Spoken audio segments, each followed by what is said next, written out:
Okay. Okay, we are recording, and so now I'll call the meeting to order this Thursday, November 13th at 6:30 p.m. First up on our agenda is going to be a quick roll call. Commissioner Shea should be joining us very shortly, but for the sake of time, since we do have a packed agenda, I'll go ahead and just call the roll. Commissioner Garrett, 2G01, you're present. Commissioner Padro, 2G02. Present. Commissioner Shea, 2G03, is not present but will be with us shortly. 2G04, myself, we're here. Commissioner Barry, 2G05, Present. and Commissioner Nigro, 2G06. Here. We do have, Howard's present, sorry. thank you, Commissioner Garrett. We do have a quorum, so we are able to conduct business this evening. The first item of business is going to be the approval of our agenda lodged within the consent agenda. So that includes approval of the agenda, approval of the October meeting minutes, and approval of the treasurer's report. I am going to flash the treasurer's report for folks, so you should be able to see that here. Commissioner Nigro, as treasurer, is there anything you'd like to add? Nope, it was just Karen's check. Thank you, Commissioner Nigro. So as you can see, we just had one check for Karen, our recording secretary, and we start our November balance at $18,664.39. Back to the agenda. I would like to entertain a motion to actually add an item at the top. We have a last minute public space committee application for 929 M Street regarding the installation of an electrical box. The resident and applicant is planning on joining us tonight, and they are scheduled for the November public space committee meeting. So I'd like, if the commission will accept, to add that to the beginning of the agenda so we can send a letter of support before their hearing. So moved. Thank you. Do I have a second? I second. Thank you. So we'll go ahead and add review of the 929 M Street Northwest Public Space Committee application at the top of the agenda. And then just for everybody's, just for clarity, I'd also, I want to note that we have a few commission updates just at the end. I know a few commissioners have a few projects, and so I'd like to entertain a motion to add a quick open floor for commissioners to the end of the meeting so folks can share updates on some of the stuff that they have been working for the commission.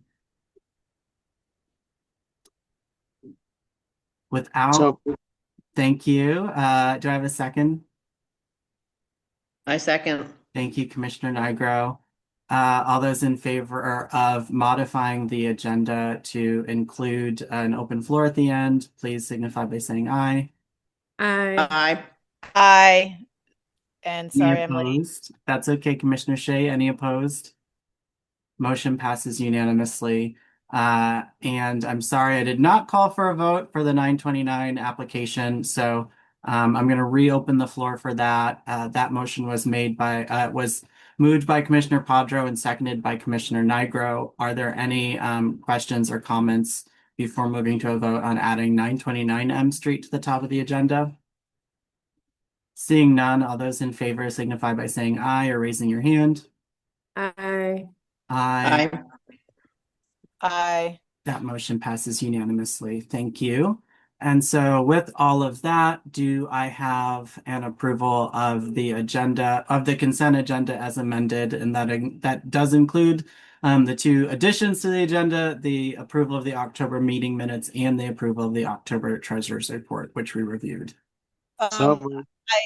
Sorry, I don't know if it's been discussed, and I'm trying to pull up my stuff on my screen, but the agenda item for passenger is going to get pushed to next month's meeting. Sorry, I'm trying to open up all of my screens. Okay. And I can't tell yet if it's here. I'm very sorry. I just finished work at 6:25, so I'm still a hot mess. Yeah, no worries. When we get to that agenda item, Commissioner Shea, I'll just ask you to make a motion to table. Perfect. Thank you. Thank you. Moved by Commissioner Padro. Do I have a second? Second. Thank you, Commissioner Shea. Any further discussion? Seeing none, all those in favor of approving the consent agenda as modified, amended, and presented, all those in favor say aye. Aye. Aye. Any opposed? The ayes have it, and that motion passes unanimously. First up for our meeting is going to be, as usual, our public forum. We do have Lieutenant Harrell with us, or we should have Lieutenant Harrell with us this evening from MPD. I am not seeing Lieutenant Harrell with us, but if you're on the other line, please raise your hand so we can acknowledge you. Okay, let's see. Jeffrey Jones. I'm going to promote you to panelist, but hoping you are our MPD update.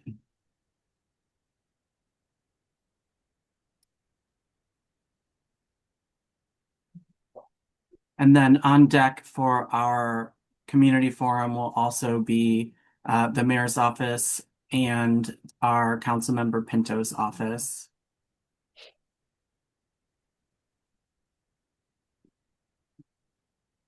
Hey, Jeffrey, are you with MPD? Yes, it's actually Lieutenant Harrell. Harrell? Oh, Yes, okay. Law Captain's cell phone. So I'm here to brief out on 2G. I'm filling in for another lieutenant. Well, thank you so much, Lieutenant Harrell. We appreciate you being here tonight. And if you want to go ahead and give us any updates on the crime stats and ANC 2G that you have to share, and then we will open the floor for questions from commissioners and the public. Okay, all right. So we're going to start with doing a comparison from the past year, from January 1 to November 11th.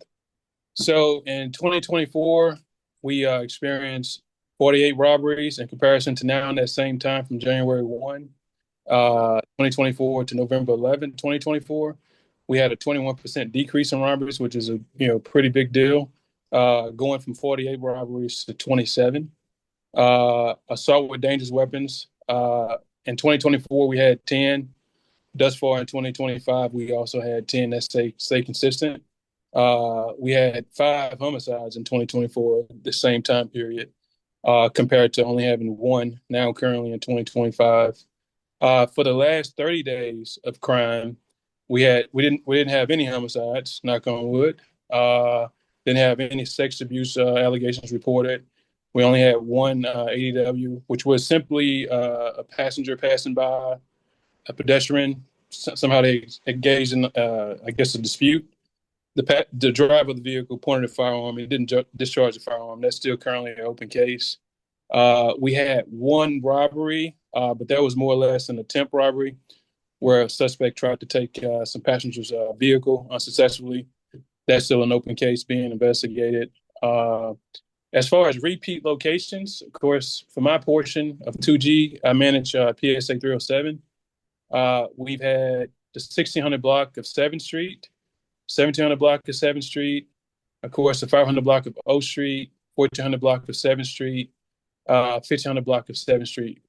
With regards to those, a lot of the offense calls we get in those locations are simple assaults. Of course, we have a lot of substance abuse users in the area. We get quite a few calls for that. We've recovered in those areas over 34 weapons, getting the bad guys off the street. Of course, public consumption of alcohol is a big thing, not just in 2G, but across the whole city. We had about 28 incidents of that. Arrests, those cases are closed out. Thefts is more or less a crime of opportunity. It occurs throughout the city, regardless of how much police presence you see. What we see a lot of times, like for instance, 7th and T, which has been a hot topic area. We push a lot of resources in that area in reference to open containers or thefts of vehicles. A lot of times when we see folks will displace from that area once we make a lot of arrests, and they'll move around the block. They'll probably move down to 7th and O, or pretty much crime displacement.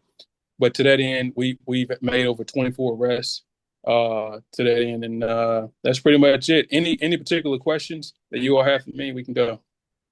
Thank you, Lieutenant Harrell. Commissioners, if you have any questions, please raise your hand and I'll call you in order. Commissioner Nigro, you're up first.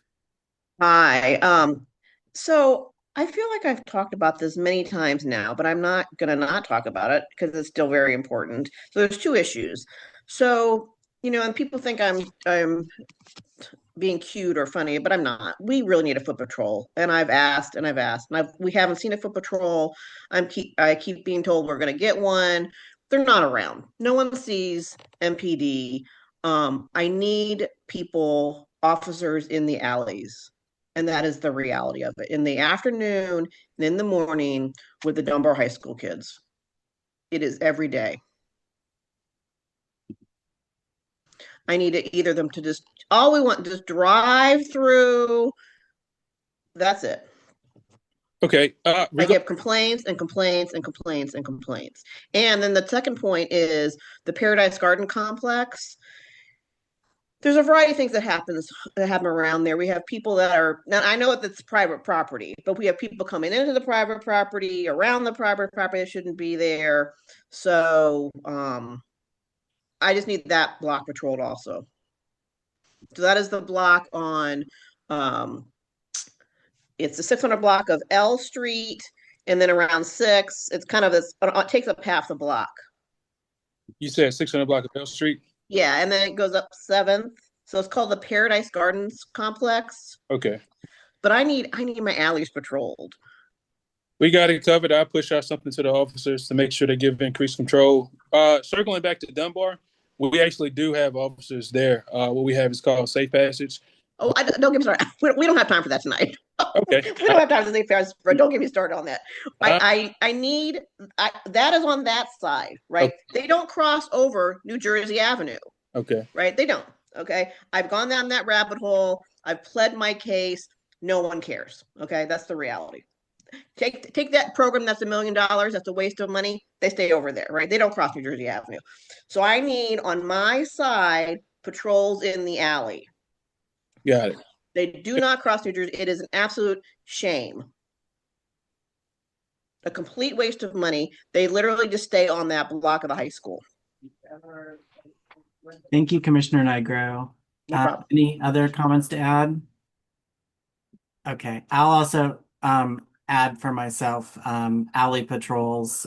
We're always being asked for that in 2G04, especially Blagden Alley. A lot of nighttime business and patronage. So if you could also relay just all the alleys in 2G. Specifically, I know every commissioner here represents some alleyways with varying degrees of issues, and we always just need more monitoring in our alleys. Okay. Commissioner Padro? So to add on to the list of places that are suffering from significant drug activity, the Wathaton Annual Library, there is now a regular presence of individuals that have been observed conducting drug sales. They camouflage their activities by pretending to be playing checkers on tables. They brought chairs. They're blocking public space, incommoding, preventing children and seniors from accessing the library. This is all at the entrance on the Rhode Island Avenue side at 7th and Rhode Island. Still a persistent issue with drug activity, including intravenous drug use in public space. 1600 block of 8th Street and associated alleys, and also the alleys along the 1500 block of 8th Street as well. 1500 block of 8th Street? Yes. And I did see that there was a comment, in the chat about the activity on the east side of the 1300 block of 8th Street, where there is now a camera. The camera isn't doing what it's supposed to do. I guess it was intended to help to dissuade the 8th and O crew from hanging out there mid-block, but the trees are so overgrown that I don't think that the camera is going to be able to capture very much. It's also very dark because of the overgrown trees. I did put in a request for tree trimming over there with our Ward 2 constituent services manager earlier today to try to get the block lit a little better. But yeah, no, there's a significant amount of again of illegal drug activity taking place there between the entrance to the parking lot at 1337th Street and the corner at 8th and O. Got it. But none of this is new. This is all continuing issues that are deserving of MPD attention. Thank you. You're welcome, sir. Thank you, Commissioner Padro. Commissioner Barry? Thank you. I also definitely want to echo 8th and O Street Northwest, between 8th and 9th Street Northwest, O Street right there. I've noticed that on O Street, you guys have moved from facing, backing into the Kennedy Center to facing the backing into the Washington Apartments, facing the Kennedy Rec Center, which I think is an improvement. Also, I know that those residents want some type of foot patrol because they say like what'll happen is people congregate and they'll move and then they'll move back. So if it could happen, I mean, I want it to be routine, but not as often, I don't want them to know when the police are gonna, walk through if that's possible. I also want to say that I'm thankful that you guys are solving cases.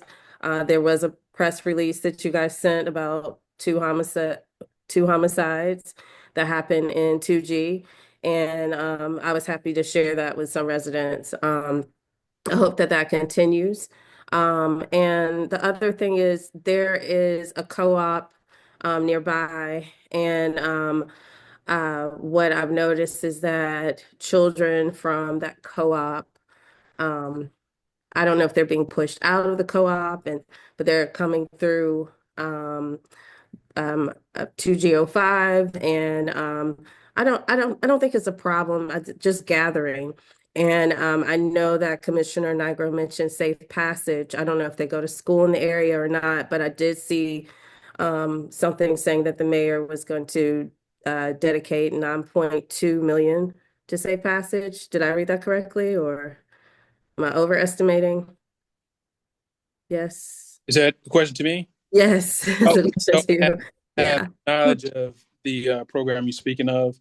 What I can Okay. The research. Safe Passage program, I didn't know if the kids were in the area and that's why they were, if they were coming from school or not, but they're starting to congregate, like on corners and stuff like that. And people are just asking questions. I assume they lived in the co-op, but I'm not 100% certain. What's So the I'm just asking. what's the co-op you're referring to? It's in Commissioner Shea's district, single member district on 5th and O Street. Oh, it's called the Second Northwest Cooperative. The Second Northwest Cooperative? Yeah. Okay. I know they've been working very hard to keep, children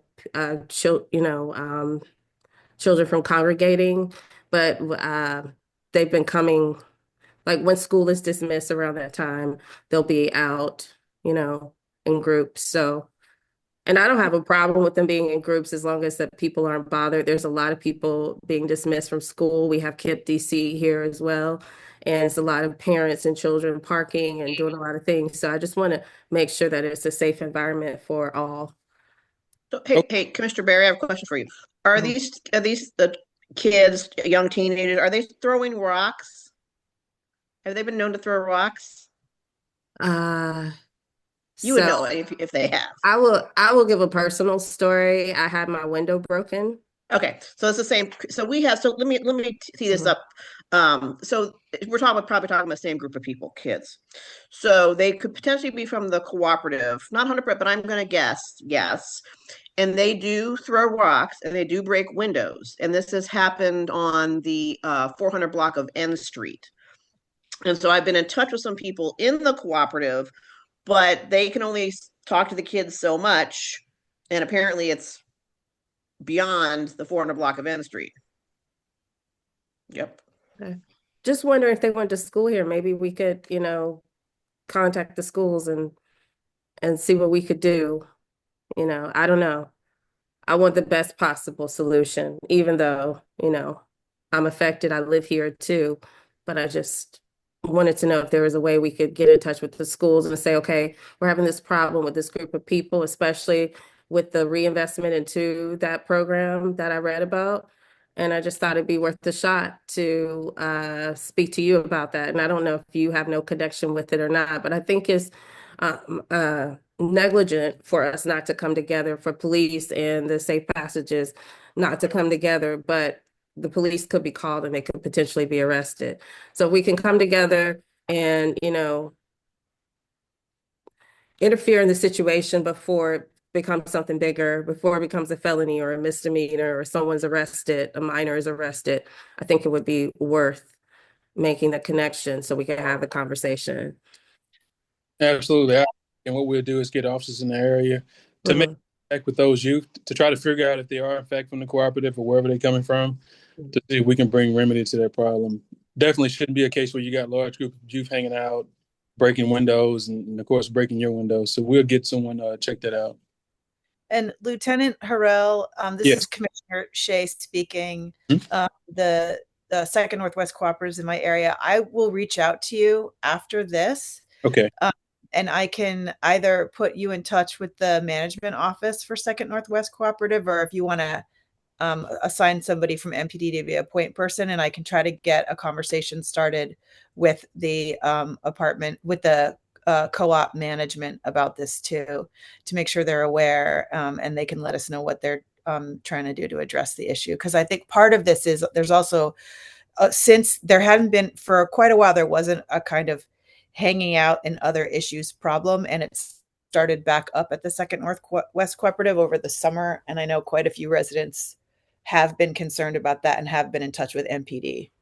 So if it's okay with you, I'll follow up probably tomorrow or over the weekend by email. Okay. Do you have my email? Could I? I think so, but if you wanted to give it to me again, or if you want to drop it in the chat, Sure. what's your first name?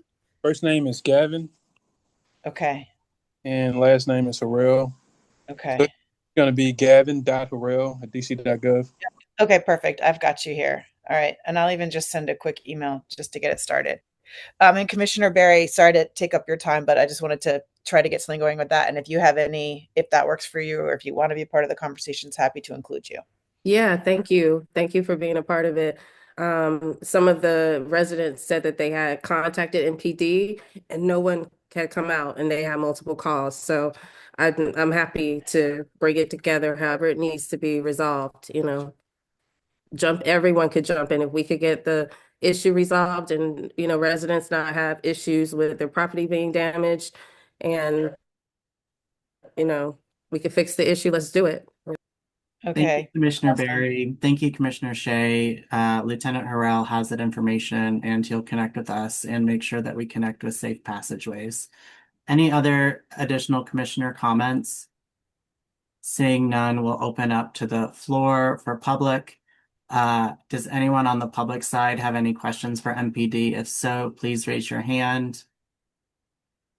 Commissioner McCarty, there are two comments that are in the chat.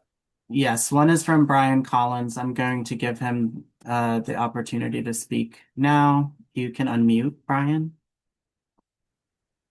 Thanks. This is Brian. I live on 8th and O, and I noticed the additional police presence and the light solar powered light system, and was wondering how that's going, what other efforts MPD has made to in these large gatherings with lots of marijuana smoking, littering, some drug dealing during the day, according to my neighbors who work from home. And the gatherings are not as big as they used to be, but they're still around and there's still litter everywhere. And just wondering how that's going and kind of what progress has been made.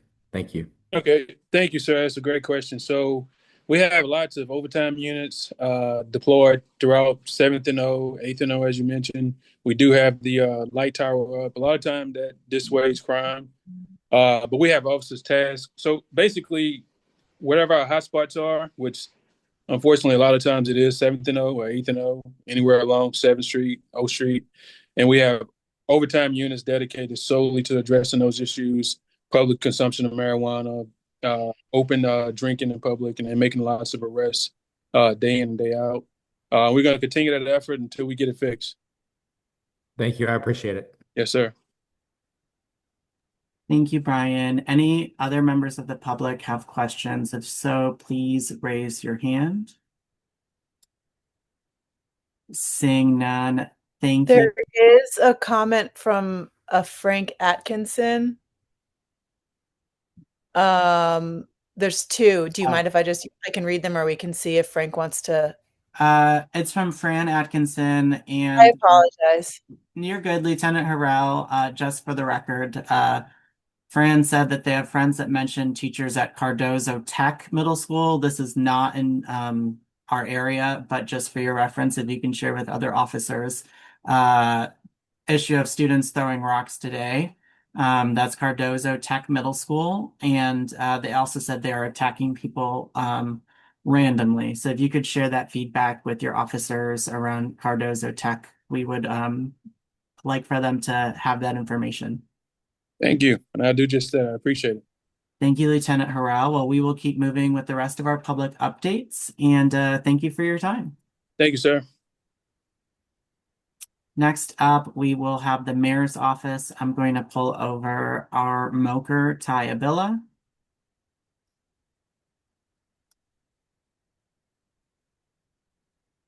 All right. Good evening, everyone. I hope you're doing well. Just give me one moment. I'll go ahead and pull up my notes. Okay, let's get to it.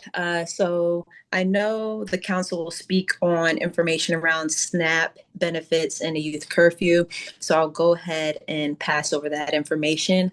The federal government is officially reopening following the president's signing of the House passed funding package last night, which has ended a record of a 43-day shutdown.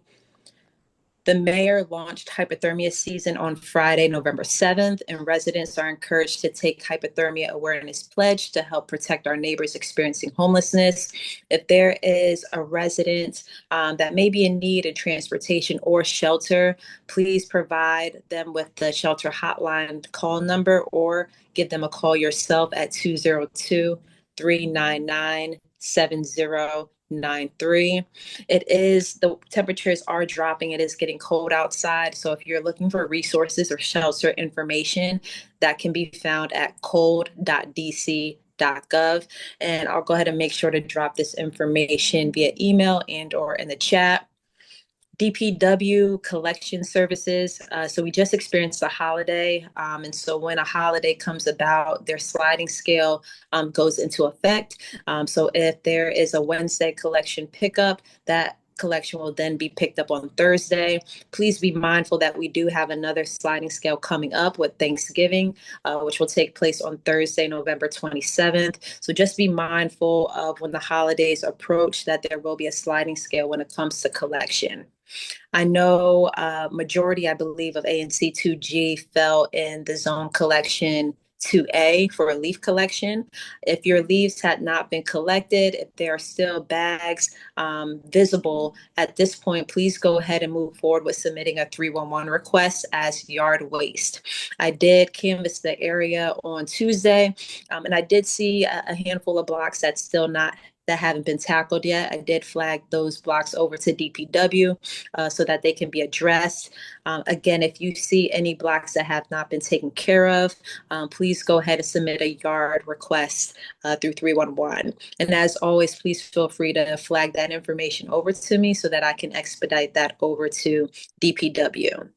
And just be mindful, especially when it comes to leaf collection, any twigs, branches, that delays the process.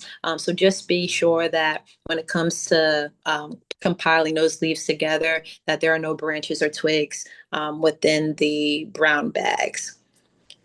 DPR will be hosting a Friendsgiving feast on Tuesday, November 18th at Kennedy Recreation Center. So please feel free to share that information with the community. A great atmosphere for fellowship and just some good community dining. DC Office of Planning will be hosting a workshop on Saturday, November 15th from 11 a.m. to 1 p.m. And this is a public workshop to gather resident input on shaping the district's future. You can RSVP at dc2050.com. And also want to mention that DDOT will be hosting a Ward 2 Strategic Bikeways Planned Workshop. That's going to take place on Thursday, November 20th from 6 to 8 p.m. And that's going to be at MLK Library. And I also want to make mention, I know I've been in communication with various commissioners about ongoing issues or things that has been coming about. Please continue to email me and I'll continue to follow up with appropriate agencies. I know Commissioner Garrett, we've been working on 905, I believe, R Street Northwest. As mentioned, we have been in communication with it's a DCHD in regards to the funding. But right now, I'm just waiting for communication from DGS to see if they can provide guidance or assistance around securing the back end of that property. And then also working with Commissioner Shea in regards to the drug-free zones around Kennedy Rec Center. So those work orders have been submitted, thankfully, with the partnership of MPD and DDOT. And so now just monitoring those work orders, and we'll be getting a time frame of when that will actually be completed. And then also, I know Commissioner Padro raised the attention of miscollection. So to my knowledge and based off my communication with DPW as of today, that has been resolved. For whatever reason, if you see otherwise, please reflag that to me. But as always, please feel free to send me an email just so I can keep track of all the communication and just be of service to you all. But I'll go ahead and leave it at that for now. Thank you, Ty. We will go Commissioner Nigro, then Commissioner Garrett, followed by Commissioner Padro. So Ty, Yes. thanks for your information. So I guess it'll be the last time I ask about that Chinatown office down there, because apparently you do not have the ability to give me that information, but who can? I have been flagging it to my colleague who does oversee the hub. I will go ahead and flag it again. So what, no, I'll eliminate you. So we don't get the middleman out. So Sure. who is that? So my colleague Talib Shakir, he's the one that oversees. Okay. All right. I know him. Okay. That's fine. Then I'll let's get the information from him. And so then I have a question for you specifically. We're going to talk a minute about the jail at 501 New York Avenue. Okay. So somehow you ended up purposely on an email for the Historic Preservation Review Board with their liaison, who has not been liaison with us. Why were you CC'd on there? Is this for 501? Yeah, so I didn't understand what you had to do with it. Not that I mean, I welcome that, but it really didn't make any sense. I recall the email. I don't remember who's the initial sender of that who looped me in on that. So I'm not too sure, unfortunately. Okay, well, that's fine. Yeah. And then just to make a statement, I know you can't, and the mayor doesn't care, is that, the Department of General Services did violate their order from the BZA, and it is absolutely appalling and disgusting that the DC government does not view that there is a violation. It is insane. It is a legal document, and I know you can't do anything, but I'm just saying out loud that a government agency violated a BZA order, and no one cares. I do appreciate you bringing that to my attention again, and I'll make note of that and take that back. You're on all the emails, but that's okay. No one cares. There's the bullet point. I care. No one else does. I do appreciate you bringing that back up, though. Truly. Okay, and I'll reach out to what's the name? What's the name again? Talib Shakir. Okay. Yep, I'll do it. Thank you. I appreciate it. Appreciate you. Thank you. Thank you, Commissioner Nigro. Commissioner Garrett? Yes, Ty, I just have a quick question. I'll email you so you can have the paper trail. But for the 905 R Street, that property a couple months ago, I want to say it was in March, was sold or awarded to a contractor or a developer. That a building that row home has been vacant for a while and has been a pain in the ass, excuse my language, to the residents that are near it. And I've been pestering DCHD to get the understanding of when that transition is going to occur, and they have not responded. These temporary repairs to the fence are going to continue, and people are still going to access the home. And when it's getting colder outside, I am afraid that someone is going to go in there trying to get warmth, and it could possibly cause a fire because they're trying to stay warm. And I don't want that headache on anybody. So if you can help me with A, trying to understand when is that transition going to occur to the new developer, to the new owner, and B, I understand that there is no funding. There has to be another solution to get this resolved. It should not be on the residents to continue with these repairs and it's not even their property. I just don't think the funding issue is a sufficient answer. I appreciate you sharing that information with me, and I'll continue to follow up with you on that specific area of concern. And so I know we want to figure out when the transition will occur, and then what matters or resources that we can just utilize to make sure that it's properly secured. Thank you. Hey, can I say something to Commissioner Garrett? So I've been in this situation just like you numerous times. You just got to keep on them every day with pictures and emails right to the director. They are the worst landlord, period. And you just every day. As Ty know, there's plenty Yeah. of paper trail. Good. I will continue it just as Commissioner Nigro mentioned. Email me as many times as you want. I'm going to continue to make sure that it's escalated to the leadership team. So never feel as though that you're bombarding me with information or stuff of that nature. Thank you. Thank you, Ty. Thank you, commissioners. Commissioner Padro. So following up on the two trash-related issues that we've been talking about for several months, the uh, trash can that was moved from the southwest to the southeast corner of 8th and O. We have been asking to have that removed again, as it was previously removed, because it was being used primarily for household trash, and it is regularly overflowing. Haven't seen any response from DPW about why the trash can was returned and when we can have it removed, and also the issue of the schedule for trash collection and recyclables collection from the cans at Carnegie Woodson Park. Also have not seen anything from any agency responsible as to when they're supposed to be collecting the trash, and if we can increase the frequency so that we can deal with the rodent problem as well as the overflowing trash problem at that location. Understood. I appreciate you reflagging that. And I'll go ahead and send some follow-up emails this evening while on this meeting, just to follow up on those specific areas around 8th and O for that trash bin, and then also the schedule and increased frequency around Carter G. Woodson Park. Thank you. You're welcome. Commissioner Shea. Thank you. And thank you, Ty. I continue to be grateful to you for all of the work that you do. I think you're great, and I hope that you really chalk yourself up with your end of year reviews.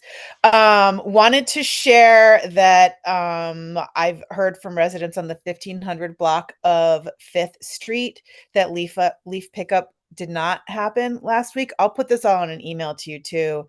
And then also I reached out to Randy Thorpe in DPW today because recycling has not been picked up this week or last week. On the 1500 block of Marion and on the 600 block of Q Street Northwest. And I've heard that probably, I think, from like 5 people now.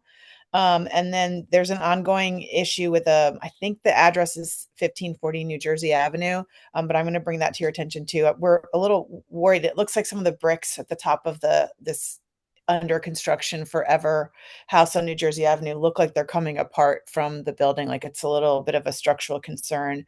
So I'm going to send you an email with all this stuff, but just wanted to raise those issues with you now as well. For sure. I greatly appreciate you bringing those issues to my attention. I'll be on the lookout for your email, and from there, I'll go ahead and follow up with the appropriate people. When it comes to specifically like miscollection, whether it's trash or leaves of that nature, I typically will reach out directly to the manager who oversees that specific area, and have found success in that. I can't Okay. specifically why it continues to be missed, but in terms of resolving the issue, is typically done within 24 hours. So when the time permits, please send over that information via email, and I'll go ahead and get that addressed with DPW. Awesome. Thank you. You're welcome. Commissioner Barry. Okay. Hi, Ty. I wanted to speak about a few things. The first one is the issue with parking, because there's still expired tags, out-of-state expired tags parked on my street, not ticketed over and over and over again. And I also see it around the 2G05. I don't know if other commissioners are seeing this. But what I've noticed, like I said before, is that parking attendants are not ticketing out-of-state tags. And I'm pretty sure that's due to the lack of reciprocity that we have. But I just want to make sure that that gets addressed because that's not really DC residents who pay for RPP. They deserve to be able to park on their street. And when you have cars here who do not obey the law, it kind of, it makes it's not necessary. Like what is the incentive of following the law if you're going to get ticketed for it no matter what? The other issue is about the drug-free zones. I'm always very cautious about drug-free zones because I really speak up for the Black and Brown community when it comes to how policing is enforced. And while I know that we all live here, we all will benefit, there will be some casualties in that because of racial profiling and different things. So I really want to make sure like that is enforced properly. One of the issues that I heard from speaking to a parent who was visiting Kennedy Rec Center is that we need no smoking signs on that playground because parents are going there vaping, smoking weed, and things like that. And we need to make sure that our children are not exposed to that, that needs to be completely smoke-free. There are no posted signs that say that. I think that could be a quick solution, so that parents would not have to, remove their children from the playground over there. And yeah, that's all I wanted to say. But I also want to acknowledge that the Kennedy Rec Center, um, while I wanted to be, I also supported being a drug-free zone. I want it to be a place that does not alienate people. When it becomes that, I don't want it to be a place where people are arrested for gathering there because it is a rec center. We actually want people to gather there and not be told that they can't be welcomed in the place where they're supposed to be. It's in a recreational center, which exists so that we can all gather and be a community. So just want to bring that to your attention. Can you comment on the parking issue? I thought I sent you an email on that. Let me follow up on that email because I'm almost certain that I flagged that to Inspector Gaither, who's with DPW. He handles enforcement with parking. I have it this evening. So what I'll do following this meeting is just do a follow-up. And if you can just, what was the block, street and block of that specific area with expired tags? Fifth and O, between Fifth and Sixth Street. Okay. West, yeah.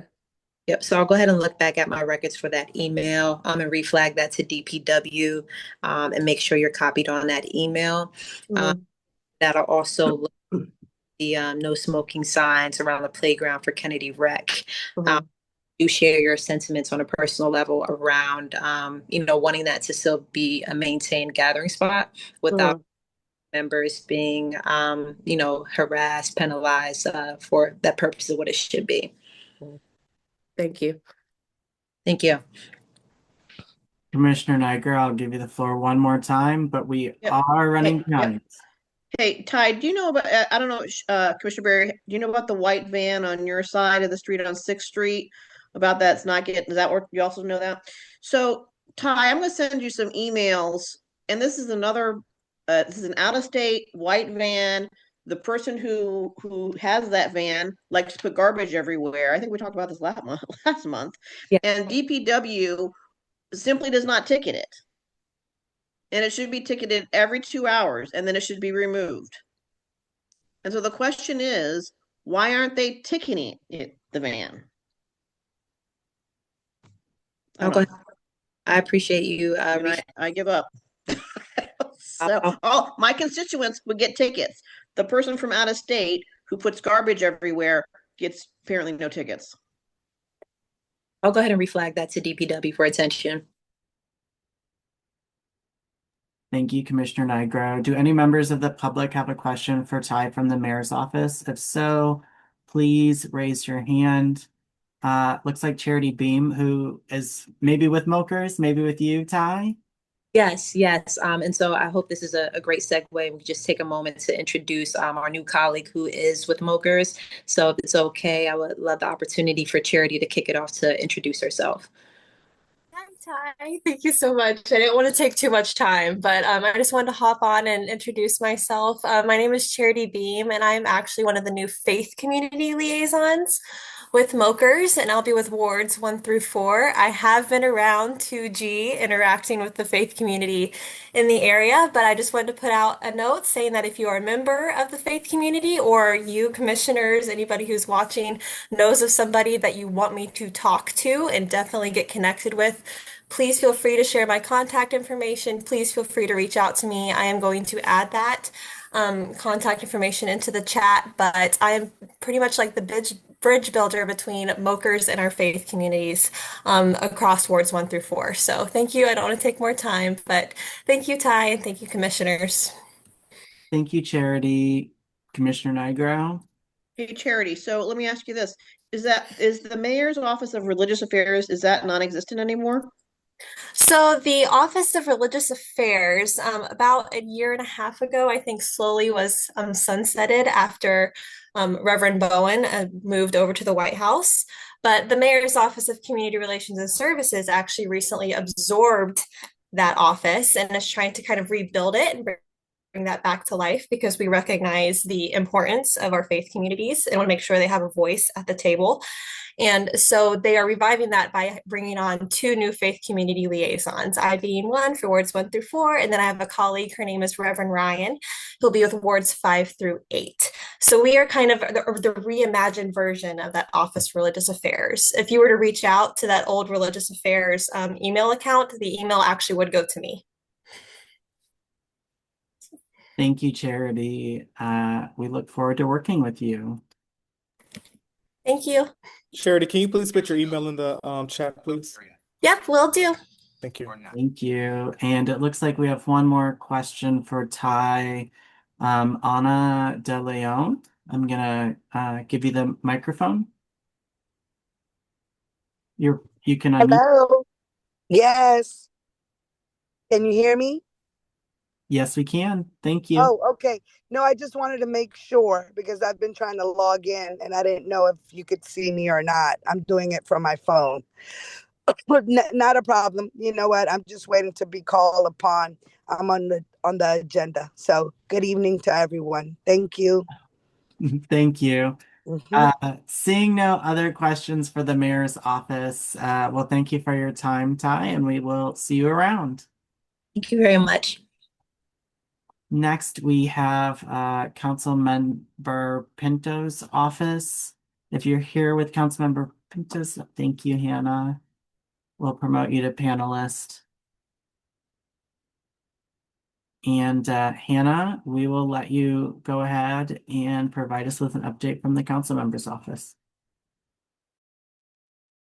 Can everybody see and hear me okay?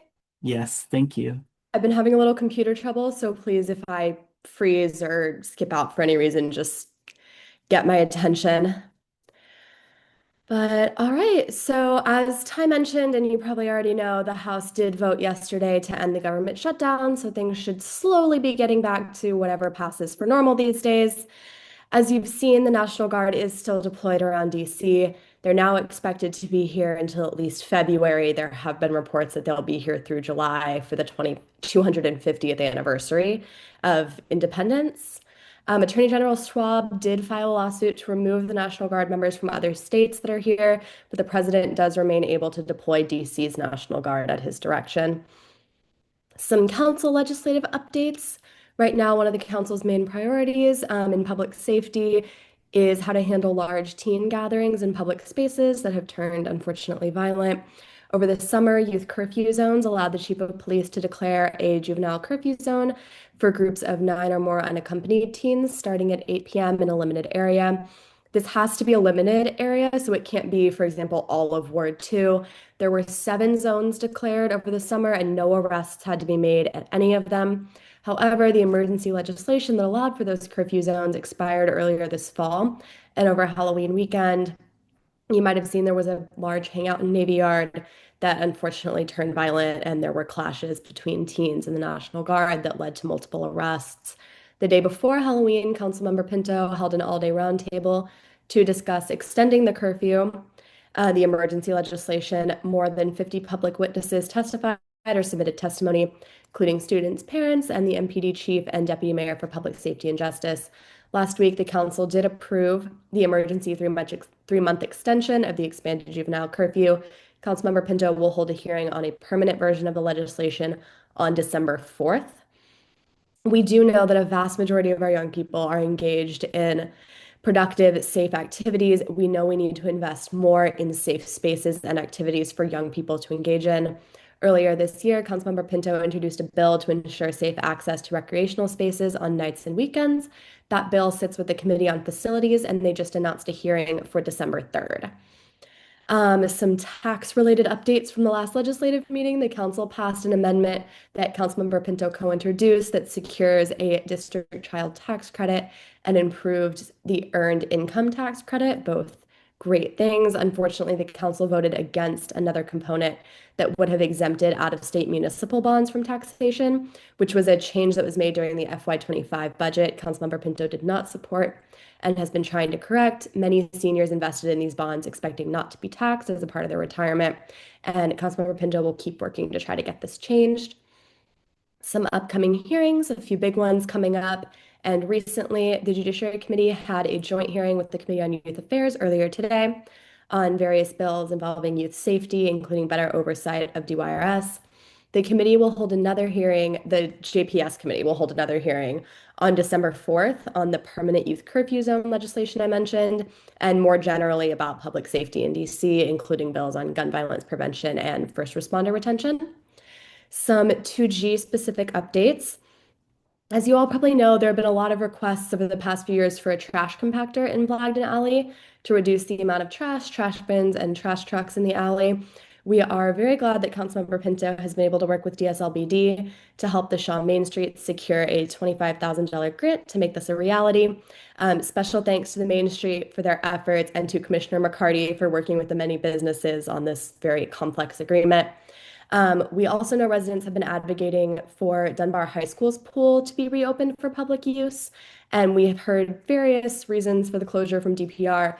The Committee on Facilities will be holding a hearing on pool closures and staffing next Thursday, the 20th, and I will put that info in the chat. Finally, I know this was a long one. Ty already mentioned leaf collection. We do know that by the time they went through Shaw last week, a lot of the leaves had yet to fall. It's unfortunately the negative of being first up in the area, and second collection doesn't happen until after the holidays. So we have asked DPW to come back through Shaw sooner. But as a reminder, residents can bag leaves in paper bags and submit the yard waste collection request. Also, if storm drains are clogged, please report to DC Water. I will drop the LEAF website in the chat. There's a section map, date estimates, things like that. And last but not least, some free Thanksgiving meals or food pickups in Ward 2 coming up. Ty mentioned DPR Friendsgiving. Bread for the City also has their holiday helpings program going on through the 25th. And with that, I will take questions and then post my links in the chat. Thank you, Hannah. Commissioner Nigro, followed by Commissioner Barry. And just a reminder, we're running late on time, so please try to be brief and concise. So, hey, Hannah, thanks for mentioning about the Dunbar pool. I'm one of the main catalysts for trying to have it open. So a lot of information that was given to me was all sorts of all over the map, right? Except for what was really happening, they don't have the labor, right? So I appreciate there's going to be hearing and all this, but what is the hearing going to do? I don't get it. If they don't have the labor, why are we having a hearing? So like I said, the hearing is in the Committee on Facilities. Yeah. They're hosting kind of a more general one about pools and staffing. Oh, okay. Got it. Okay. And then my second question is, so we all know that the Department of General Services violated the BZA order for the jail at 501 New York Avenue. If I reach out to Councilmember Pinto, who is supposed to be representing us as a whole, would you think she would respond? She needs to represent us. This is outrageous. I do know you emailed with Brian earlier in the week. Yeah. If there are any other specific questions, you can always send those to us. We will No, try no, to. but we need her to respond. She's supposed to represent us, and we had a government agency violate an order, a legal order, and no one seems to care. No one seems to care. Like I said, you're always welcome to send us questions. So if I'm going to send an email tonight, can you all get her to respond? I can definitely bring it up to her. A lot of times things like this are Well, I handled hope so, at because staff she level. represents thousands of people that are not happy. No, I understand. Okay. I'm happy to pass that along to her. Thank She's you. paid to represent us. Thank you, Commissioner Nigro. Commissioner Barry? Thank you. I just wanted to talk about the gathering of the large teens over the weekend. I mean, over the Halloween weekend, because I know that that is an event that a lot of children go to, and it turned negative. And as the council member who's over public safety for DC, I hear the programs that you mentioned about, a retention of law enforcement and, everything is surrounding more enforcement. I was wondering are there any initiatives or projects in the works that would focus on job creation for these teenagers or, opportunities, internships, because that's what is needed that's real productive that's a part of public safety. And our children need it more than anything. They do not have it in the city. I don't know if you've noticed, but a lot of times jobs that are typically held by teenagers in other places are held by adults in the city. And our children deserve an outlet and a way to make money for themselves during times when they can't and they are allowed to work. And I just don't feel like more policing and more curfews are the total answer. This is a very, very diverse city, but I do not believe that in other areas where public safety of teenagers being prosecuted. I don't see that. I don't see in areas where I see low prosecution of teenagers and young adults. I see that they have opportunity. And I feel like it is a disservice to this community as a whole that the council member Pinto has not had someone on her team or hasn't thought of herself that these kids need opportunity for job creation, internships, and someone to reinvest in them other than putting police on them and changing sentencing. So if you could pass that message along, because our city is in dire need of real public safety, and that is a huge part of it that is missing from her plan. Yeah, I'm absolutely happy to pass that along. Councilmember Pinto agrees that curfews that's not the only part of this answer. There does have to be more opportunities for youth, and that is definitely something that we're working on. Okay, I would like to be a part of you working on that. So could you give me that information? Because your response to everyone's concern is that you're working on it and we can email you. But, we're the fruit of that. Like we see policies come out, we see curfews come out, we see bills pass, but where's that at? Sorry, I don't understand the question. Are you talking about The anything? fruit, where's the proof of that? Where is the program that you reinvested in to show us that you're working to help our children? Where's that at? No, like I said, I'm happy to pass that along and try to get you some more information. Okay, thank you, Hannah. Thank you, Commissioner Barry. Hannah, I have a few questions regarding the youth curfew. I've been trying to access a few data points and I just haven't been able to find them. Like Commissioner Barry, I'm really concerned about the underlying data behind the implementation and facilitation of the youth curfew. And so rather than just providing us with the metrics on numbers of youth dispersed with the curfew zones, I'm really interested in looking at a few of these data points. So one, the number of illegal firearms seized during enforcement periods, if any, and then the number of individuals broken up in sets of those that are detained, those that are arrested, and those that are charged. And if you're able to break those down by age range and by ward, I would appreciate that. The number of youth. Oh, sorry.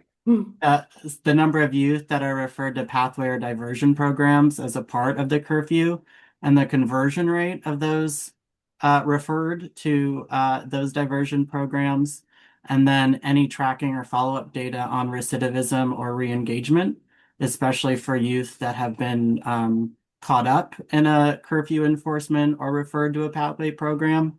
And then any analysis you have on geographic concentration of of the enforcement activity, and if you've recognized any patterns that align with existing youth services within those geographic concentrations.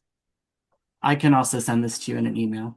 Yes, please do. I was writing as fast as I can, but I don't want to miss anything. I do know that one of the questions that you asked had to do with arrests and detention.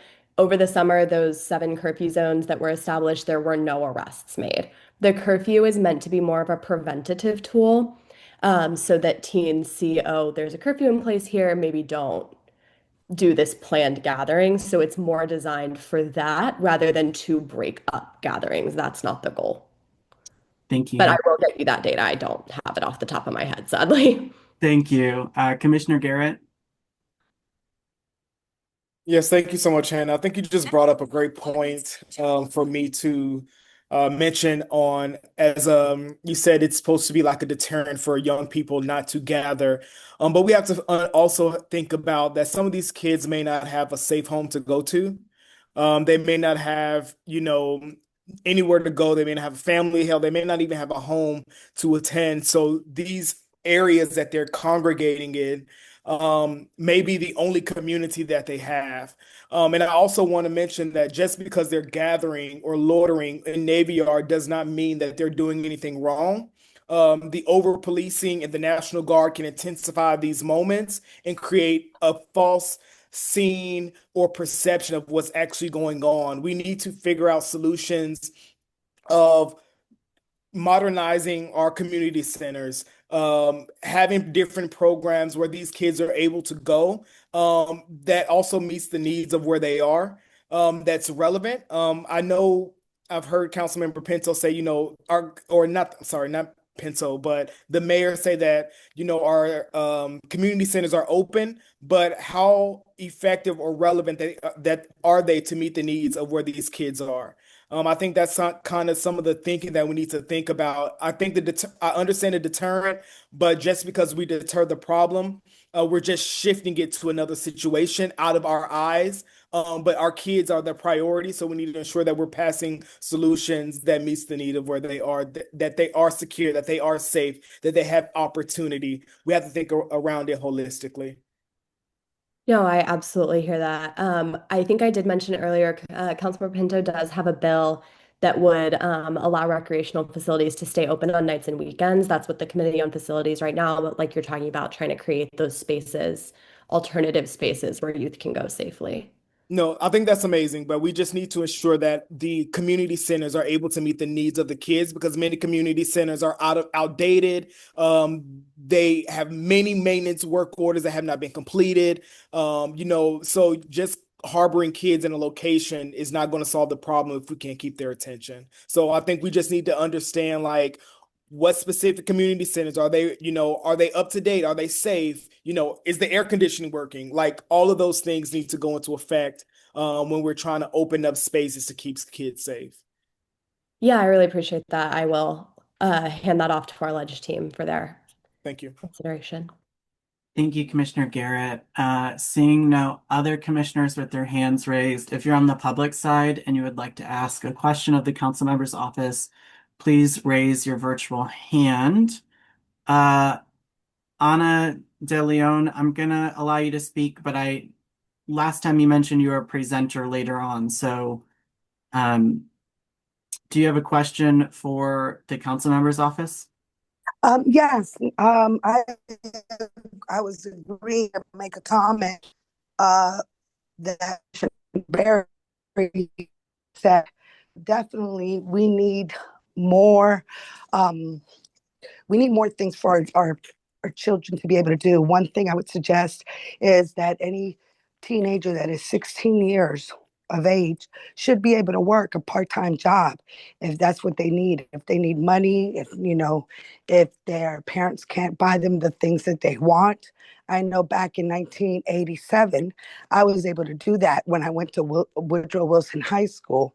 And I was also part of the summer youth program, which I know exists now, but that's in the summer.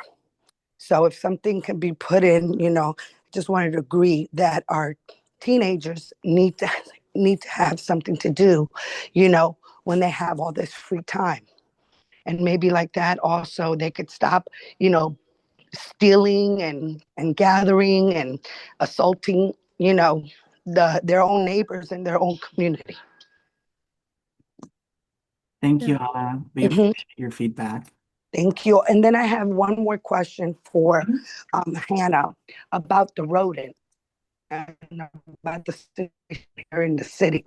So you said you all receive what, $25,000, and would like to know a little bit more about what's being done, because obviously there's something that I'm going to address later. There's an issue of rodents on 11th Street and Rhode Island Avenue Northwest.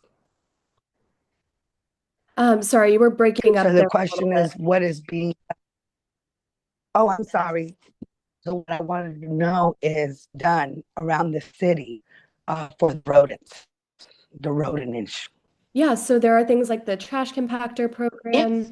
program. There's another program for food waste collection, um, because we know that's something that rats love to get into. We have a wonderful rodent vector control team at the Department of Health. If there are any specific areas of concern, always feel free to send those to us. We can work with DC Health to do some mitigation there.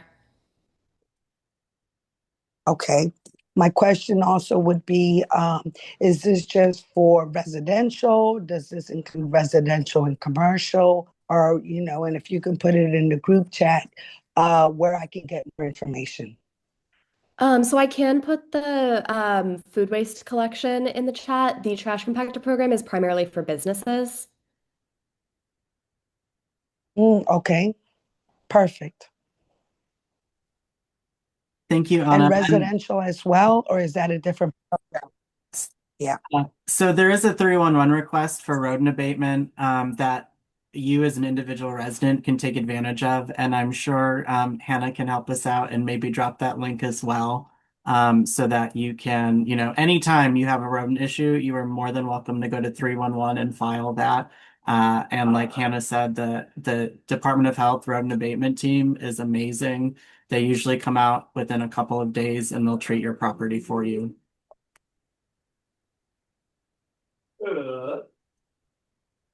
Great. Thank you. Thank you, Anna. Thank you, Hannah. We will go ahead and keep moving forward Thank you. with the rest of our public updates. Before we allow any commissioners, we did get a written update from Events DC. Commissioner Shea, I know you have that. I don't know if you want to read that or just drop that in the chat for the sake of time. I'll go ahead and drop it in the chat for the sake of time. Okay, That thank you, sounds great. Commissioner Shea. So you. usually we do have Events DC here, Walter E. Washington Convention Center, very big, important place in our community.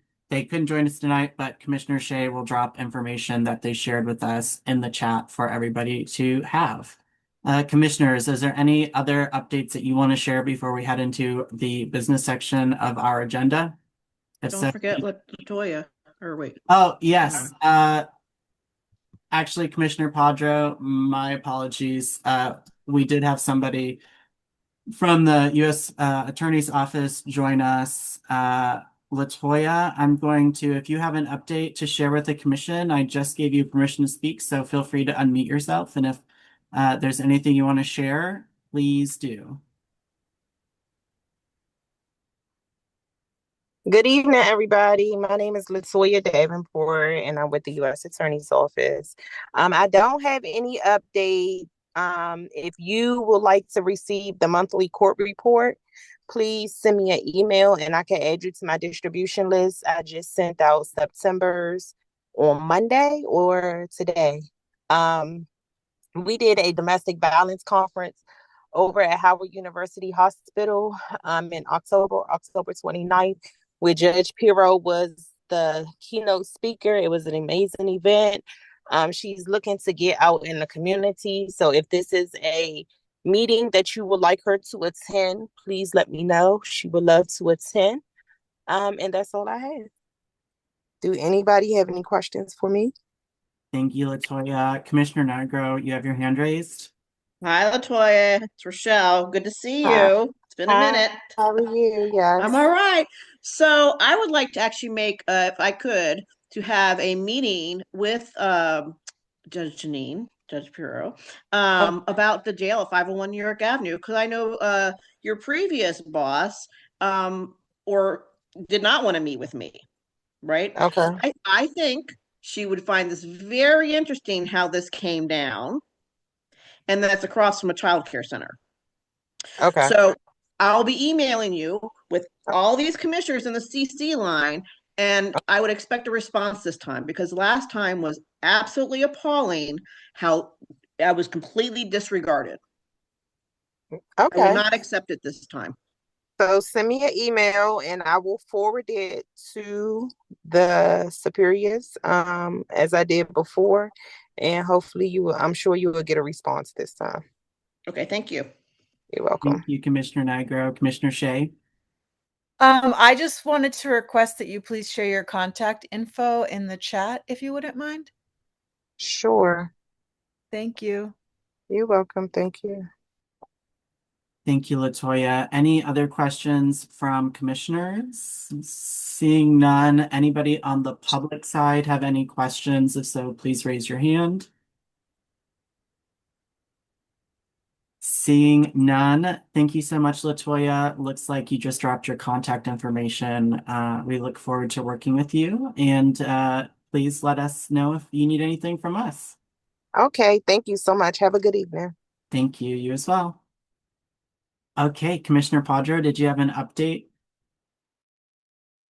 Announcement on the 29th of November, our neighborhood and the rest of the country will be celebrating Small Business Saturday. It's an invitation to spend your dollars locally on the day after Black Friday, the Saturday after Thanksgiving. Shaw Main Streets will once again be providing $5,000 in spending money to community residents and visitors that would like to patronize businesses that are participating in this promotion. So they look like $5 bills, but they're like Monopoly money. And they're put out in sheets of $20 at a time, so 4 per sheet. And they're available while supplies last. They'll be distributed from in front of the Giant on the 1400 block of 8th Street, starting at noon on Saturday the 29th. And they will be valid until all the businesses close on that day. So it's one day only, but everyone is encouraged to shop small. More information available at shawmainstreets.org. Thanks. Thank you, Commissioner Padro. Commissioner Shea, did you have an update to share? It might just be a lingering hand. I wanted to share with folks that we're working on an email newsletter for all of 2G. It will we have access through the office of the ANCs through DC to their Gov Delivery email system. And so we'll be updating our 2go3.org website soon to intake folks' email addresses, and it's likely going to be January that we'll be starting to send that out.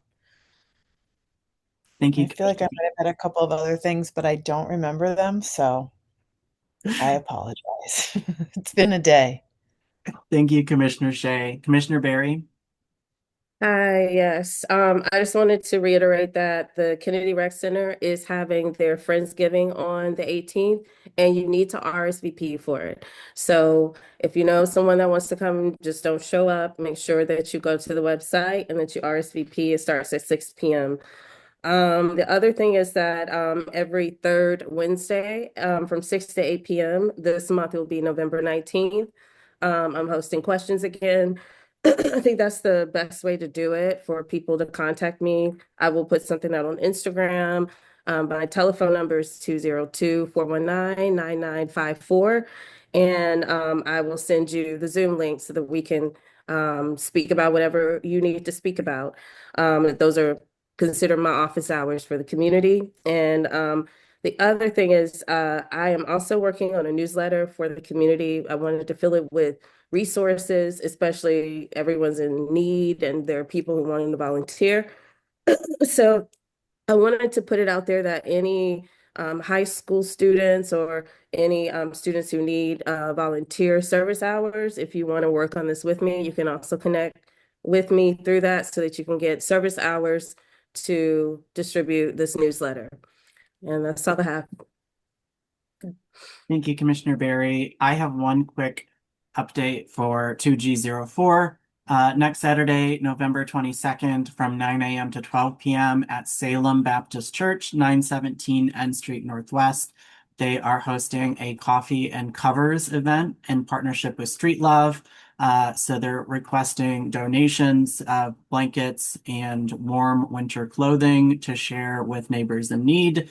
It's from 9 a.m. to noon next Saturday. And they're going to have coffee, of course, coffee with the covers, hoping to bring some folks together to hang out, meet each other, and fellowship as they donate to help those less fortunate. So please join them next Saturday. I know I'm going to swing by. And so if you've got any donations, just take them a couple blocks away. Last but not least, is there anybody on the public side that has any updates to share before we work through our many ABCA renewal licenses this evening? If so, please raise your hand. Seeing none, we will officially move into the business portion of our agenda.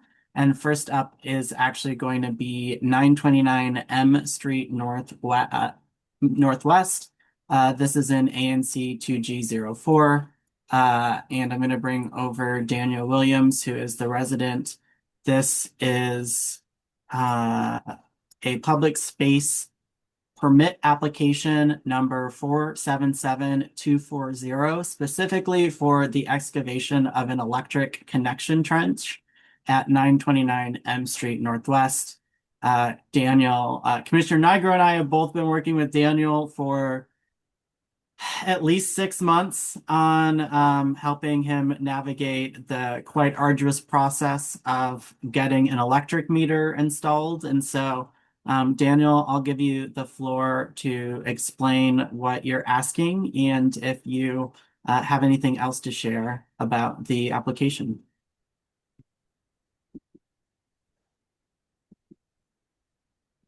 You can unmute yourself. Hello, can you hear me now? There's a bit of an echo. I think it just went away though. Okay, great. Thank you. It sounds like there's still an echo. I'm still getting some echo, Daniel. Okay, how about now? Much better. Okay, great. Thank you. Thank you to all the commissioners for letting me speak.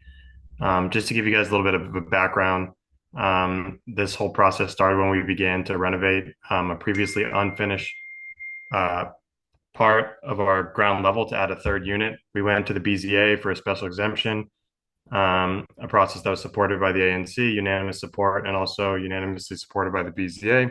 So we were approved. In terms of construction plans, this necessitated replacing the old individual meter with 3 meters, because the property went from 2 units that shared a meter to 3 units each with their individual meters to meet modern code. And that necessitated larger equipment.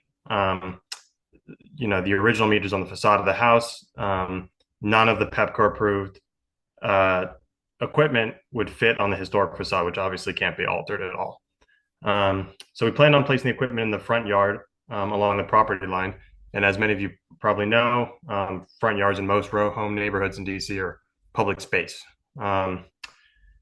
So we had our plans drawn, and as is typical, DOB sent the permit for review by their internal agencies or their internal departments within their agency and other agencies as well, including BZA, DOE, HPRB, but notably not DDOT. HPRB was actually incredibly stringent. We had to really spend hours, which translated to weeks of back and forth. We had to hire an architect to provide them extra drawings, spent a lot of time researching, finding equipment that Pepco would approve and would satisfy historic in terms of being low height and low in visual prominence. And finally, we were able to secure historic approval and receive a building permit. Then we received Pepco's approval, so we began to finalize the interior work and purchase the equipment to the tune of almost $20,000. When Pepco filed for a DDOT public space permit to do the work, DDOT denied us on the grounds of the meter being in public space. Just as many historic row homes have their front yards in public space. So us and Pepco were both baffled, especially Pepco, because of how common it is to put meters in public space front yards in DC. We sent them documentation proving with photographs that there are dozens and dozens of such meters in our neighborhood alone.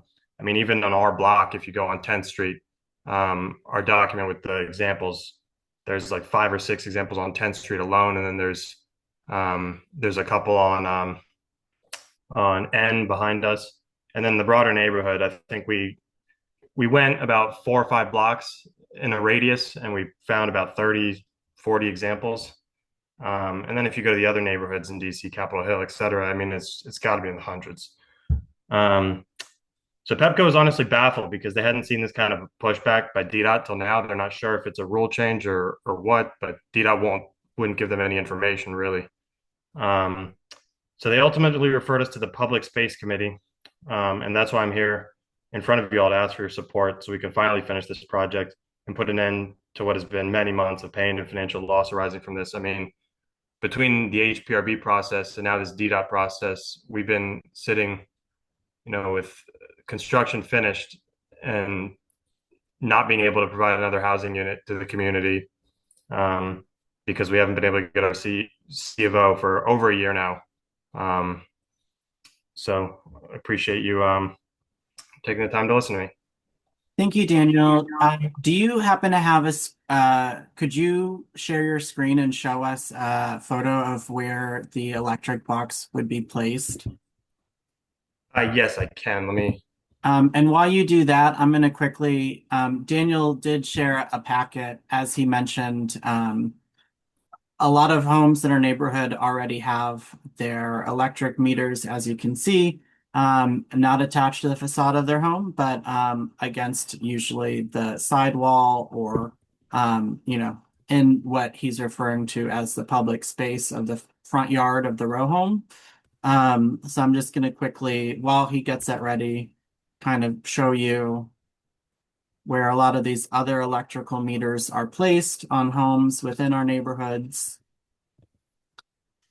Yes, let me I'm just trying to figure out how to share my screen. Sorry, I'm not super familiar with Zoom. Okay. While there's this mini pause, I'm going to recuse myself since Pepco is my employer and there's many mentions of Pepco. Understandable. Thank you, Commissioner Nigro. Can someone let me know how to share my screen? I'm sorry. You should see the option in the bottom middle section. Oh, under share? Button. Yep. Screen. Can you see my screen? Yes, thank you. Okay, so here is the document that I sent DDOT recently. This is just technical drawings of the equipment that they requested. Here's the architectural plans that show exactly where it would be located. So that kind of pinkish color, that's shows where it'd be located in the public space front yard, and it's kind of up against the property line. You can see there's a existing brick wall with some hedges, so it'd kind of be up against there. And historic was satisfied because it's pretty low visual prominence being next to a wall with some hedges. There's a section view where you could see facing east, how it's kind of in front of the garden wall. This is the existing meter. And here is the proposed location. What's funny about this is you see how there's a gas meter to the right of my little red box that shows where the electric meters would go. Well, DDOT actually approved putting the gas meter there a year ago.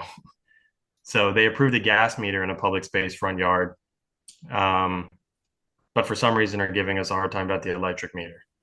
So it's a bit odd. And again, we went through a public review process where they included many agencies, including DOEE, but they didn't include DDOT. And then when we filed for a permit to move the gas meter there, they approved that. But now when all the construction's said and done, they're giving us a hard time about the electric meter. So it's a bit of a convoluted process, but and then this is just, shows on my block houses that have a similar setup. And here's just picture after picture of basically exactly what we want to do. And, we've asked them, what are the criteria for referring to the public space committee? Did any of these properties have to go to the public space committee when they put their meters in public space front yard? And they really wouldn't engage with us at all. Thank you, more Daniel. for the blocks. Thank you. I think this is great. Commissioners, do you have any questions on Daniel's application for 929 M Street? If so, please raise your hand. Commissioner Shea, you came off mute.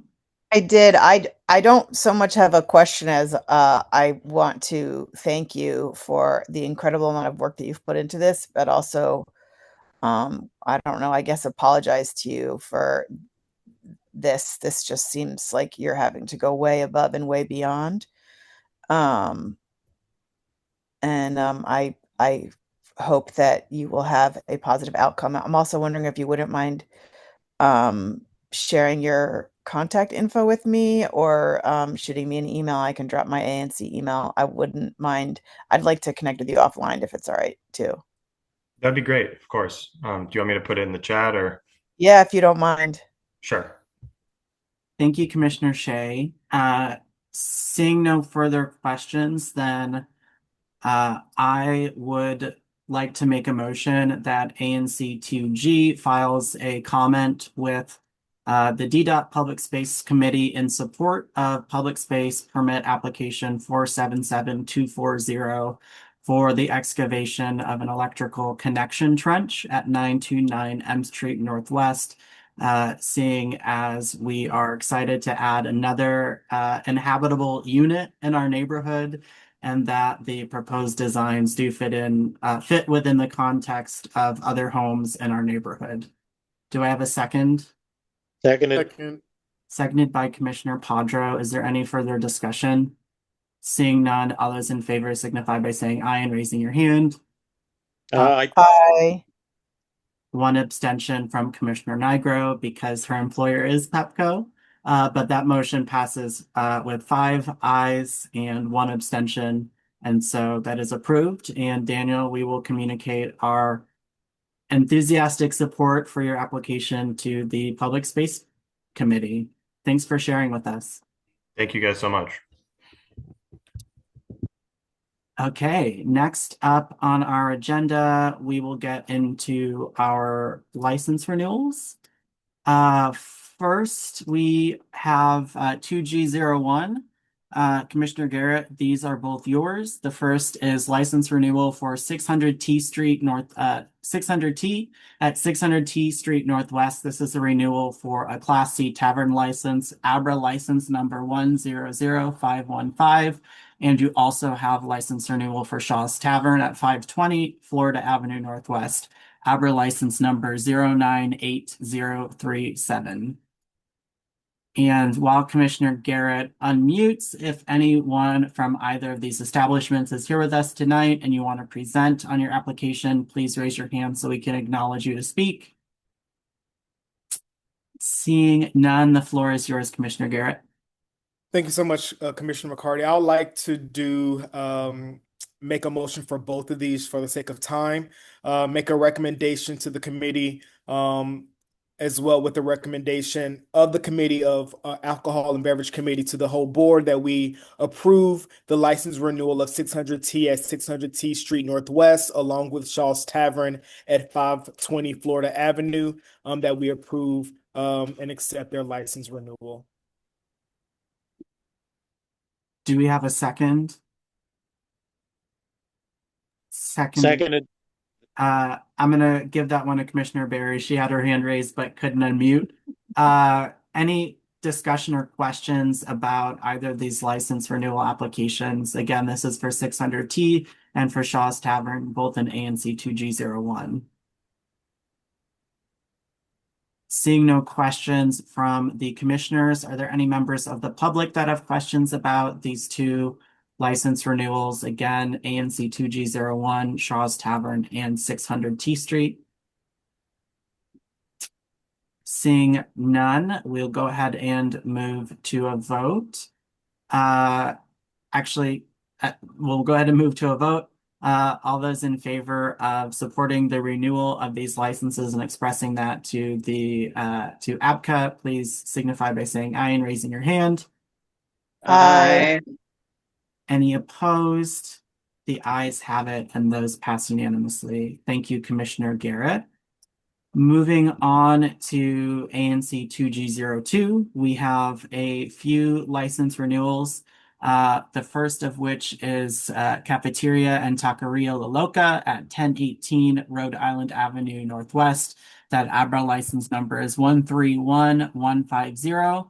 And then Commissioner Padro also has license renewal for Climax Bar and Restaurant at 1414 9th Street Northwest, ABRA 115645, and two more.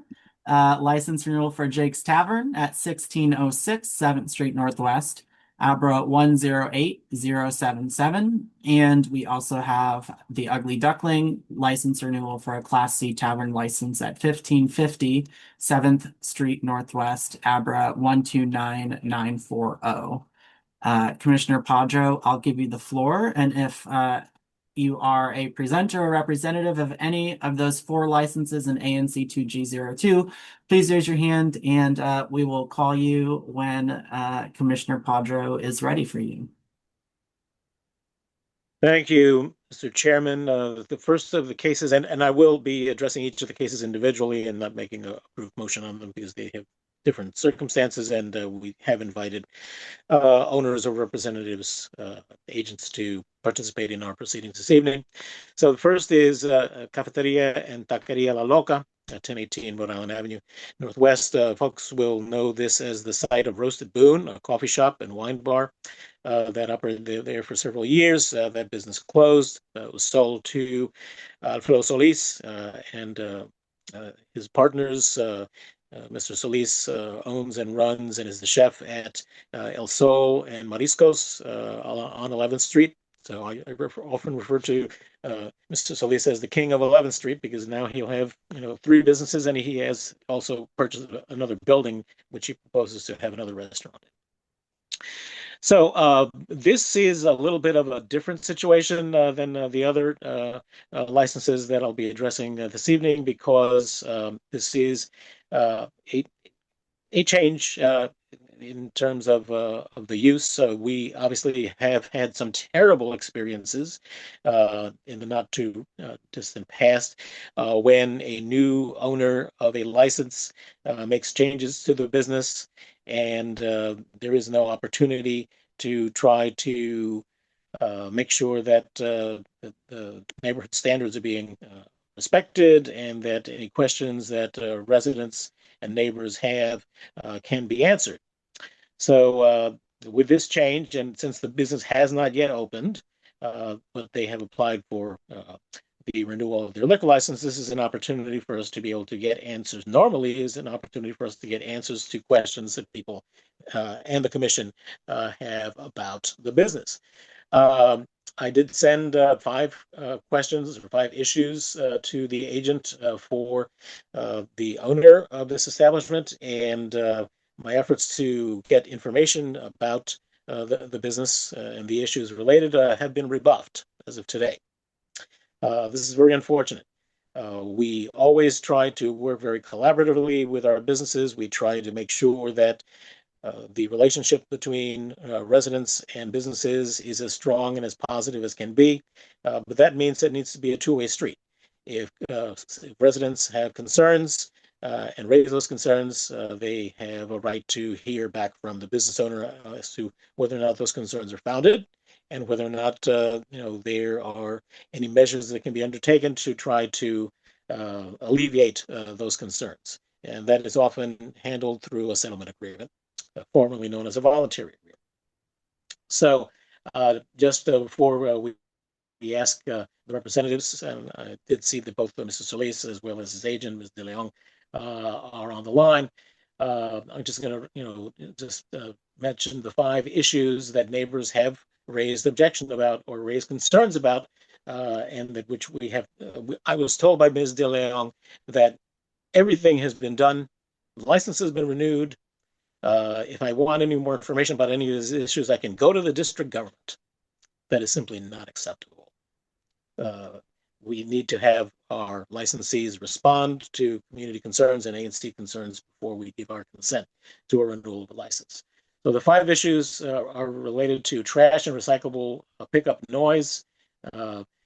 We have standards in our settlement agreements that call for hours where such disposal and collection are not allowed. Rodents, there's a significant rodent issue with the alley. We were asking questions about trash collections. How will they ensure that dumpster lids are going to be kept shut, and what rodent abatement measures are going to be undertaken. Odor reduction. Normally, kitchen fumes are vented at the roof line. Unfortunately, this is a 1-story building, and there are multiple residences that are taller that face the building, and there are concerns about odors being detected in residential homes.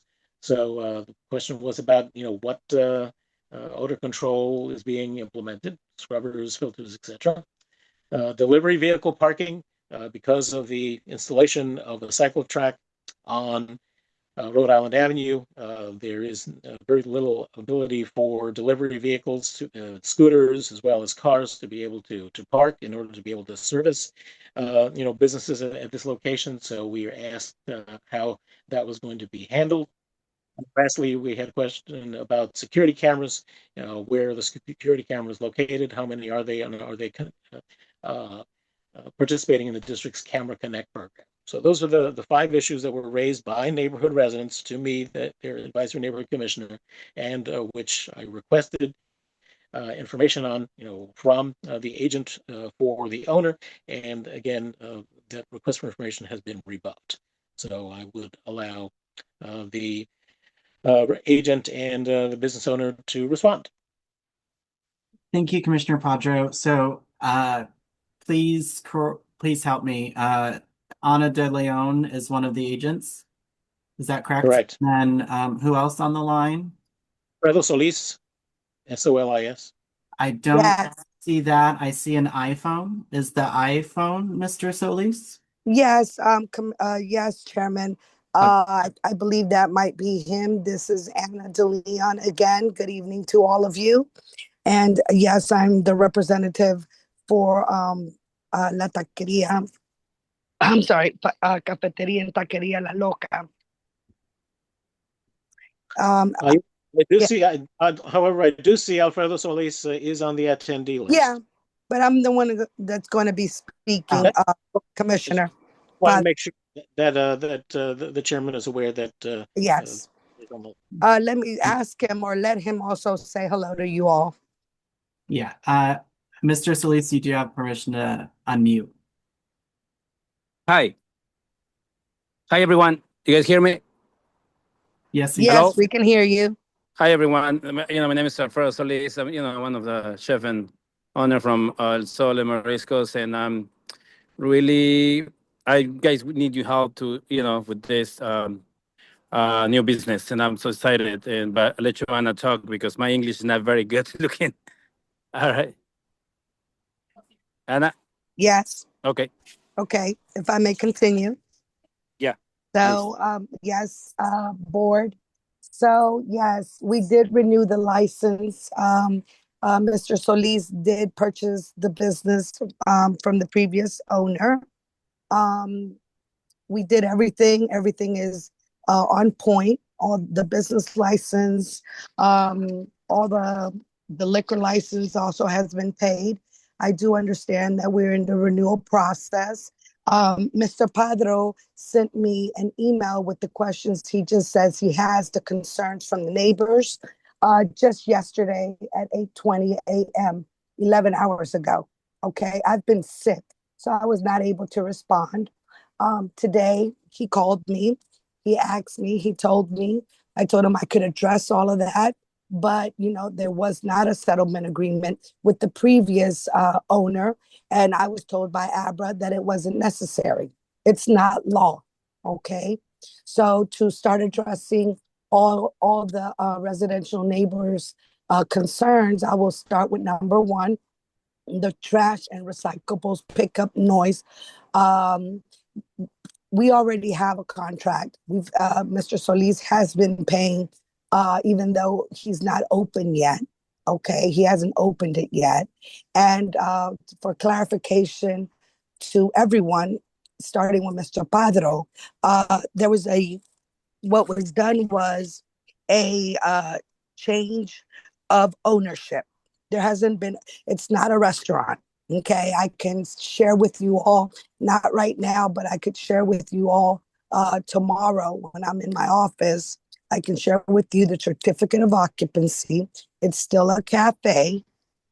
And with that being said, it's not a restaurant.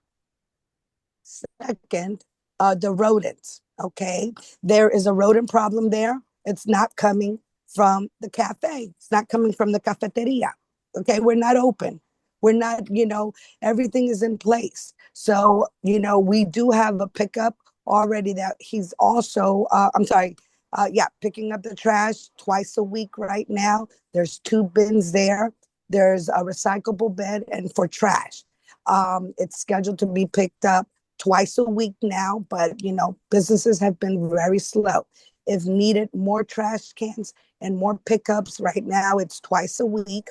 If we need it through, 3, 4, 5 times, it all depends on the volume of the sales and the food that's going to be coming in there.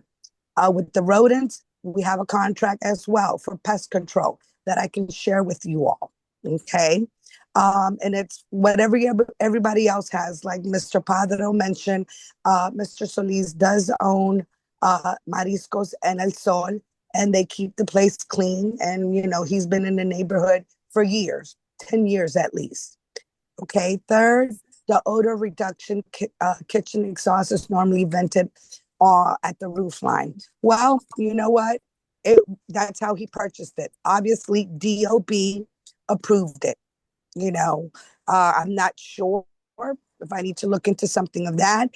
If the neighbors are, having an issue with the odor reduction, it's not coming from La Cafeteria, okay? Because we're not open right now. So it might be coming from across the street where the dog place is, or I don't know what other restaurants or establishments are in the area. So if Mr. Padre, would you like to address where is the odor problem coming from? So, Hi. Oh, sorry, Alex. I would like to have an opportunity to chat at some point too, but I didn't want to cut you off. Okay. Sorry. yeah. So everything is perspective because the business has not opened. Okay. All right. Well, then let me continue with answering your questions. Okay. I'm speaking. Okay. The objective of this exercise is to prevent any potential issues that will be disturbing to the neighbors, and it is our responsibility to look, forward to the opening and the operation of the business. So yes, no, currently this business is not contributing to rodent problems or odor problems or trash problems. But once it begins operating again, then we need to have an understanding of what the measures are that are being undertaken by this licensee in order to make sure that there is not a negative impact on the neighbors. Mr. Commissioner Padro, there's no problem at El Sol or at Mariscos, right? Mr. Solis is not his first business. Okay, so if there's not a problem in either of those two places, I don't believe there's going to be a problem here. We follow the law.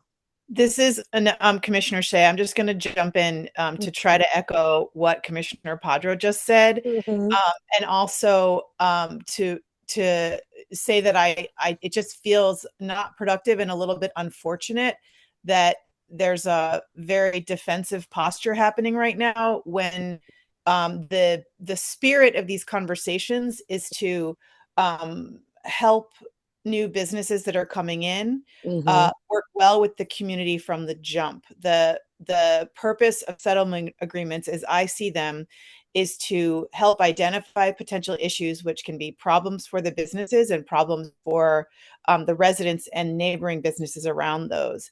And what this does, and it is part of the process with ABCA, it is part of the licensing process to have a comment period, and there is a process that they have outlined which we follow for these settlement agreements, which is for identifying and trying to mitigate before they become, or not mitigate, but identify issues so that they are not issues, and have a process by which the Advisory Neighborhood Commission can lend their support to businesses that are coming in. And we very much want to do that with all of the businesses that are coming into our community.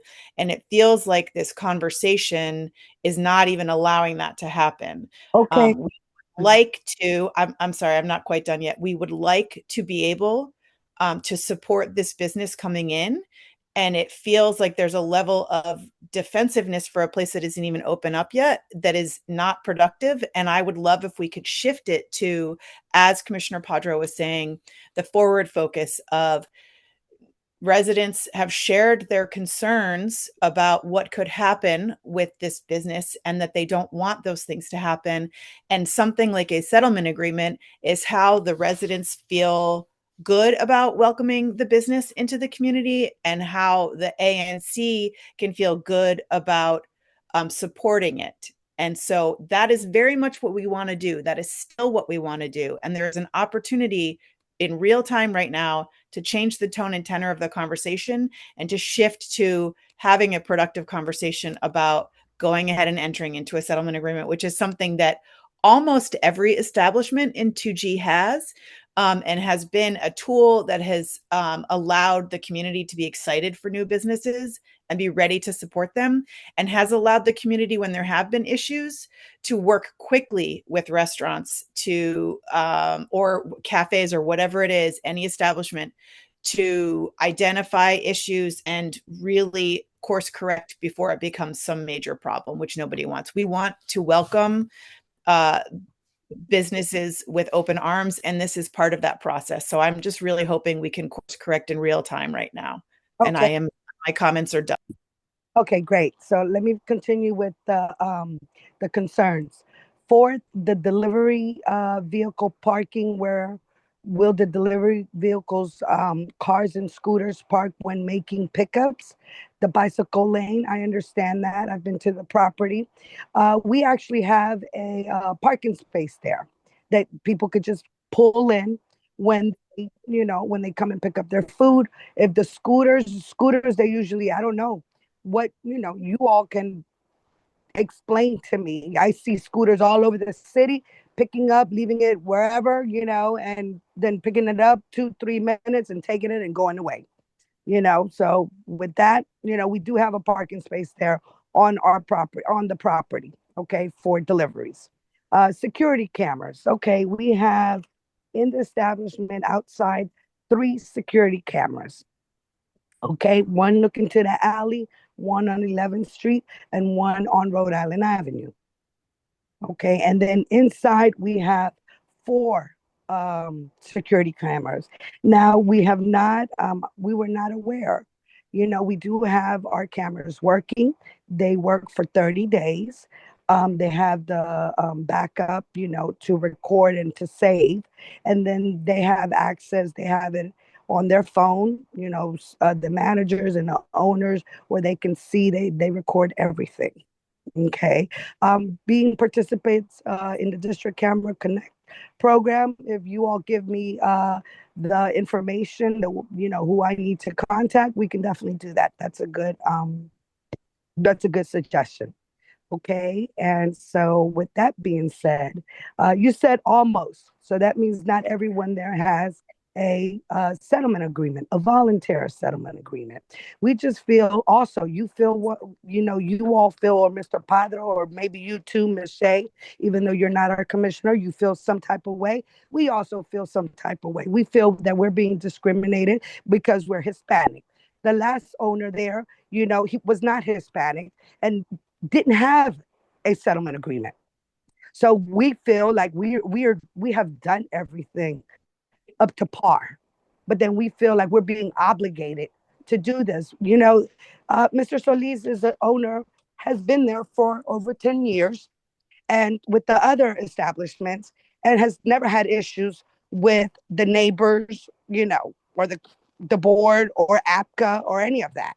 So, we also feel some type of way, and defensive. No, I wouldn't call it that. We just feel like we're being discriminated, because we're Hispanic. The place hasn't been open. It will get open. Okay. We all know that our world right now, this country, this city is upside down because of our president. Okay. We have a problem with what? With the Latino community, because the Latino community is being affected with ICE and everything. Okay. You can't get an employee, and we cater to our own people. Okay. But even our people have green cards, citizenship, they have work permits, but they're too scared because too many people have been picked up unjust, you know. So for right now, the businesses have been really slow. And we right now, Mr. Solis said, you know what? I'm gonna go ahead. He's right now getting his sign. That's taking a little bit longer. So there's also reasons why he hasn't opened up the business. Okay, but he will be opening up, hopefully in the next 2 weeks. So for December, we wanna invite everyone to probably a soft opening, and then, full speed ahead, because Mr. Solis also, no one knows, and no one will talk about how much he's having to pay there: rent, property taxes, property insurance, liability insurance, utilities, contracts that he's not even using. That's a lot of money.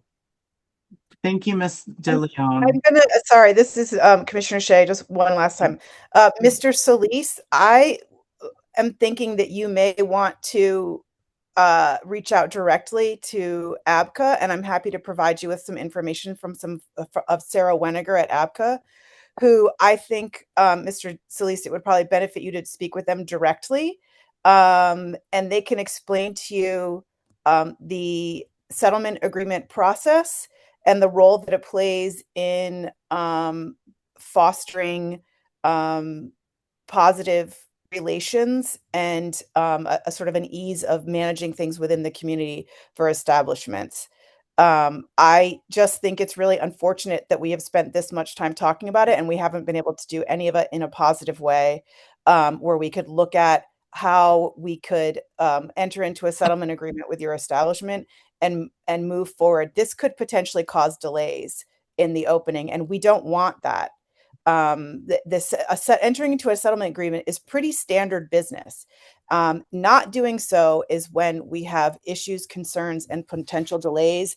And I just think it's so unfortunate that in spite of the efforts that Commissioner Padre has made, and in spite of the pleas that I have tried to make on this phone call, that we have not been able to shift the tone and tenor to moving towards a framework in which we can help with welcome you to the community. I just think it's really unfortunate. So, Mr. Solis, I'm going to share Sarah Weniger's information in the chat, and I would strongly encourage you, sir, to directly reach out to her yourself, and that we may be able to get this back on track.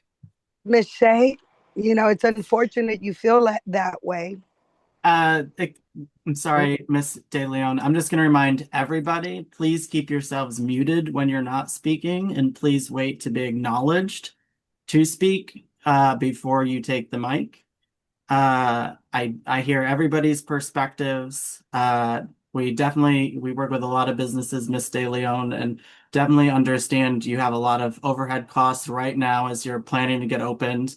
Our commission does really appreciate settlement agreements now. They are voluntary. We can't force anybody to do that, but it is at the commission's discretion, and we do give that discretion to the single member district representative. And so, Commissioner Padro, I want to give you the floor again, and what would you like to do? Do you want to continue conversations with Ms. De Leon and Mr. Solis? Is there a possibility for a settlement agreement? Are we able to come to terms in the near future, or is this a true impasse?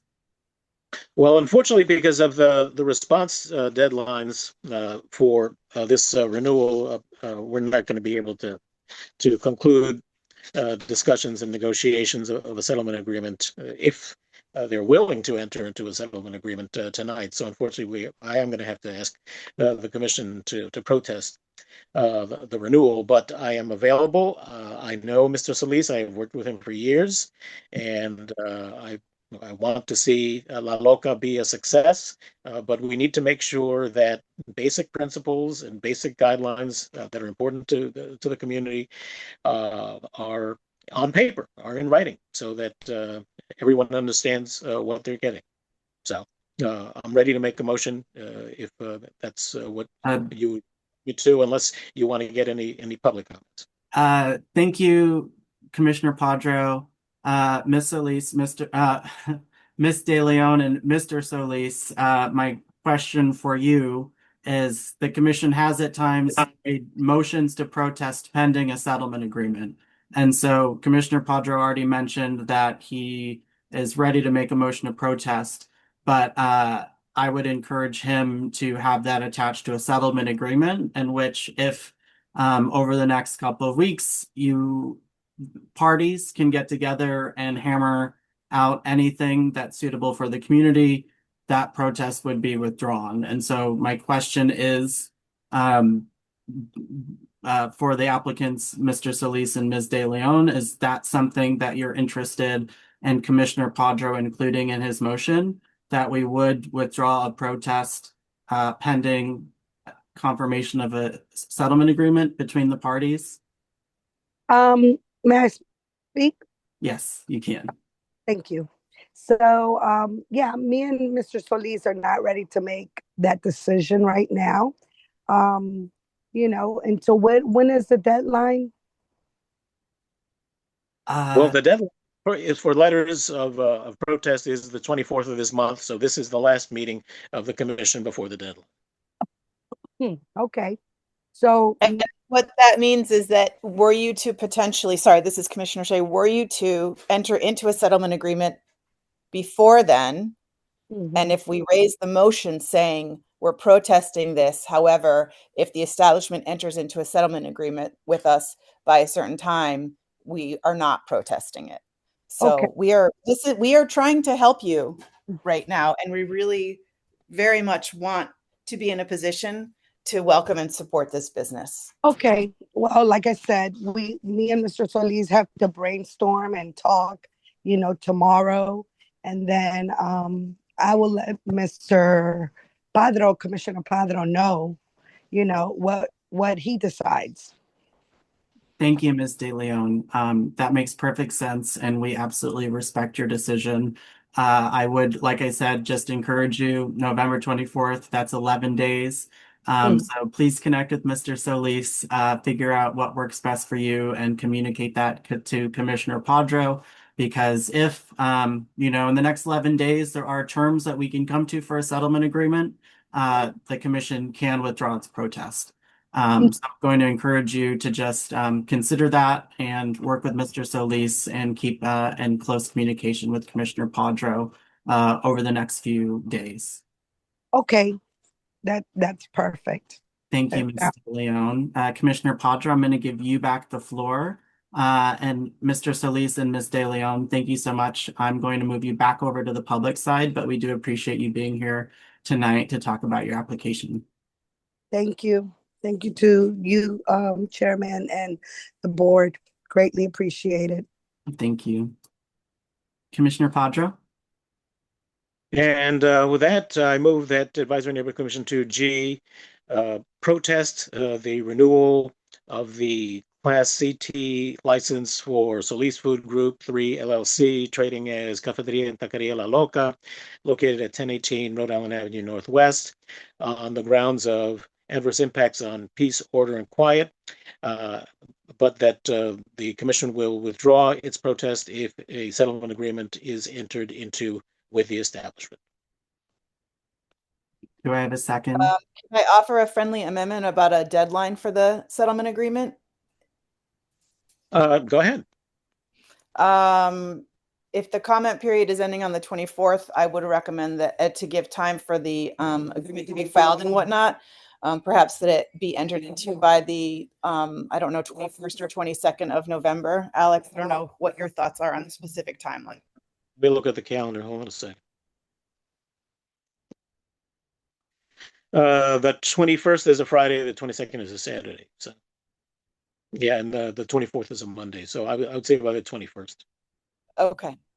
And I would accept I that have as a to? 21st, Okay, wonderful. friendly amendment accepted. Thank you. Any further discussion from commissioners? Seeing none, all those in favor signify by saying aye and raising your hand. Aye. Aye. That motion passes unanimously. Thank you, commissioners. Commissioner Padro, want to continue with your applications? Certainly. Next is Climax Bar and Restaurant, operating as a family Ethiopian at 1414 9th Street Northwest. This establishment, has been recognized in the Michelin Guide as being an outstanding establishment, providing excellent food and service. There have been no community complaints related to any of negative impacts related to the business. We should have a representative. I will take a look at the participants list and try to identify the representative. Yes, Sepharad Jezegao, the owner and chef, is on the line. So if we Who could. is that? Rob? Sefearsh is the first name.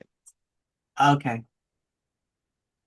Thank you, Commissioner. So there have been no, as I mentioned, no complaints lodged by the community. There have been no negative investigative history, and I would welcome the owner and chef to make any comments related to her operations and any potential changes in her plans in the near future.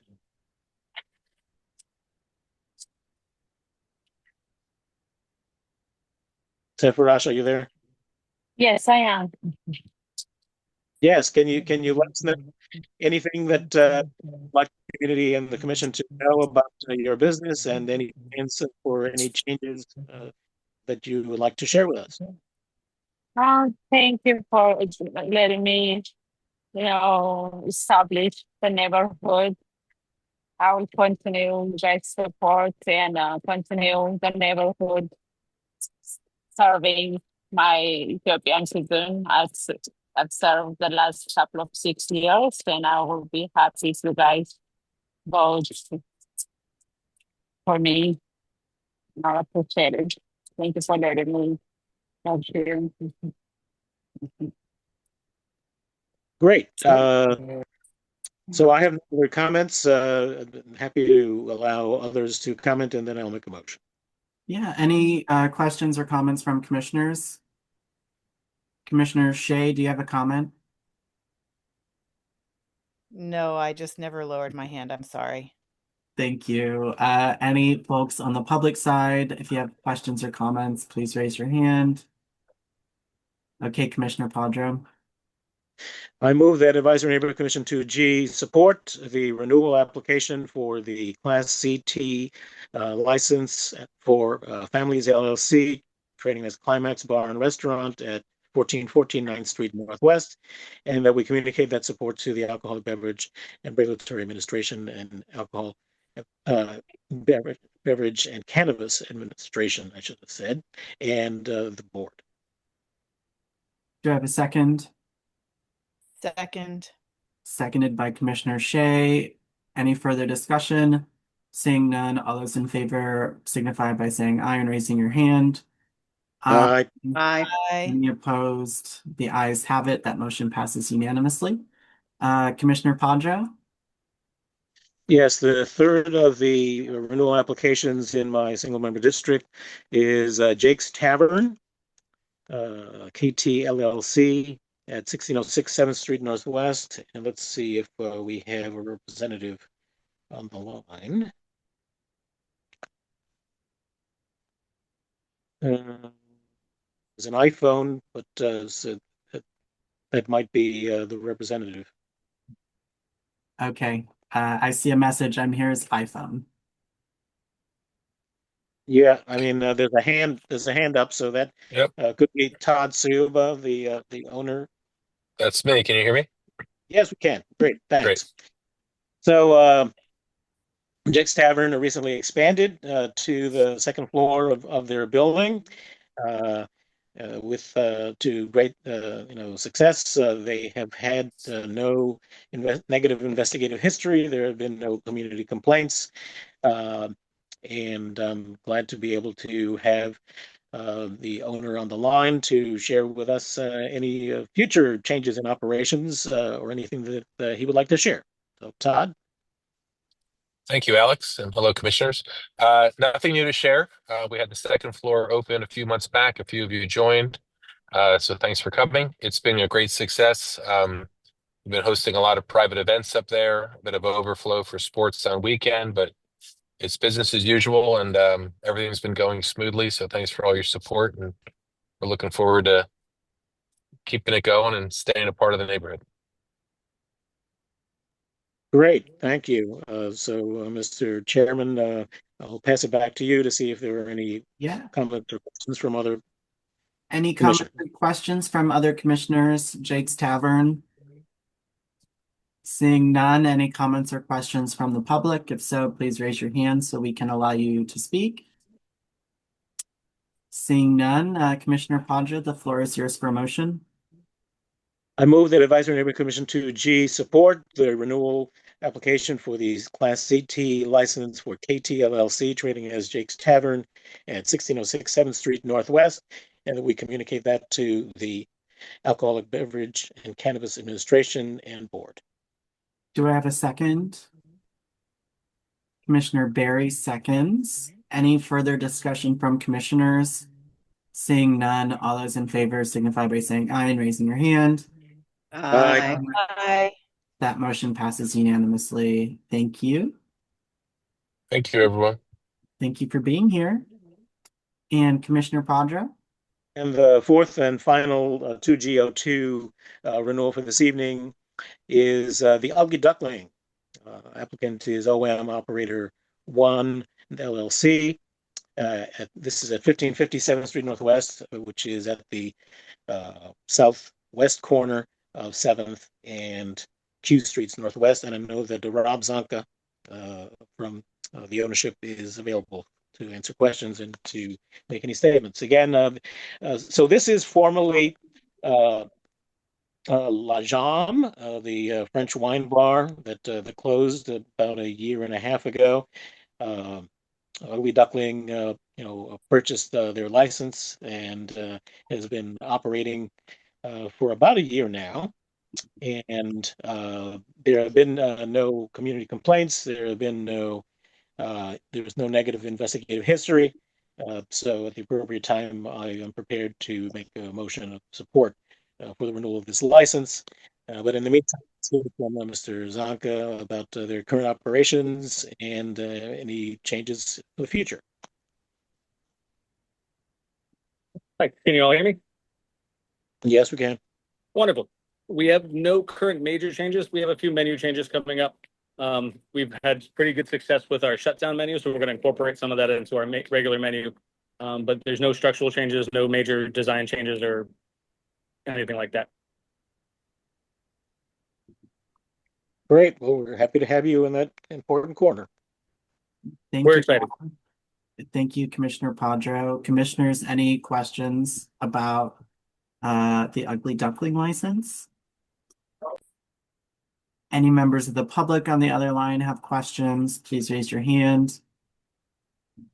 Seeing none, Commissioner Padre, the floor is yours. I move that Advisory Neighborhood Commission 2G support the renewal application for the CT license for OM Operator 1 LLC, trading as the Ugly Duckling at 1557th Street Northwest, and that we communicate that support to the Alcoholic Beverage and Cannabis Administration and Board. Do I have a second? Commissioner Barry. And so any further discussion? Seeing none, all those in favor, raise your hand and signify by saying aye. Aye. Aye. That motion passes unanimously. Thank you, Rob. Thank you, Commissioner Padre. Thank you. Next up, we have our license renewals for ANC 2G03. This is Commissioner Shea's single member district. They are license renewal for a Class CT tavern license for the Passenger at 1539 7th Street Northwest, Abra 100573, and license renewal for Class CT tavern license at Electric Kool-Aid at 512 Rhode Island Avenue Northwest, Abra license number 112294. Thank you, Commissioner McCarty. The passenger license request is getting moved to the next meeting. They are re-placarding. And they're going to come to the next meeting as well. I was able to speak with the proprietor for a few minutes right before this meeting. So if we could just move along, that would be great. Can I make a motion to table? Yes, thank you. I'd like to make a motion to table the ABCA renewal request for the passenger. And I have to look up the ABCA number if I need to read into the record. It could take me a little bit to find it, and I apologize for that. That's okay. I'll read it into the record. It's the Passenger at 1539 7th Street Northwest, Abra 100573. Do we have a second? Thank you. Seconded. Motion has been moved and seconded. Is there any further discussion between commissioners? Seeing none, all those in favor of tabling the discussion for the renewal of the passenger's license to December signify by saying aye and raising your hand. Aye. That motion passes unanimously. Commissioner Shea, the floor is still yours.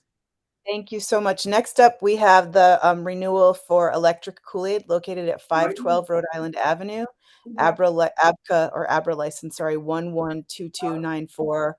I don't know if anybody is from Electric Kool-Aid is on. If you are, if you want to raise your hand or say anything. I don't think that there's anyone from there. I'll move forward to share that I did reach out to ABCA to see if there'd been any issues or complaints in the last 2 years, and there have been none reported. I have not received any complaints. Electric Kool-Aid was on the agenda for last month's meeting, but there was a placarding issue. And they were very responsive with ABCA in getting new placards and making sure that the signs are posted. Unless there's any comments or questions from anyone else, I would like to move forward with a motion for this. Any questions from commissioners? Seeing no questions from commissioners, are there any questions from the public? If so, please raise your hand. Seeing none, the floor is yours to make a motion, Commissioner Shea. Thank you. I move that ANC 2G vote to approve this ABCA license request, ABRA number 112294, Class Type C Tavern for Electric Kool-Aid located at 512 Rhode Island Avenue Northwest. Do I have a second? Seconded by Commissioner Garrett. Is there any further discussion between commissioners? Seeing none, all those in favor, raise your hand and signify by saying aye.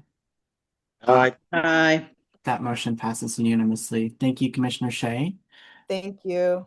Next up on the agenda are license renewals for ANC 2G04. That is my single member district.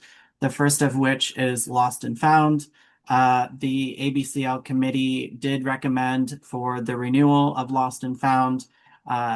Hillary and their team are really great with the community. I've received no complaints, and they did not have any APCA complaints. And so we're really lucky to have them in the neighborhood and excited to see them continue to grow. And there are no changes to their license, standard renewal. We don't have a representative here today, but if anyone has any questions from the commission, please let me know. Seeing none, are there any questions from the community?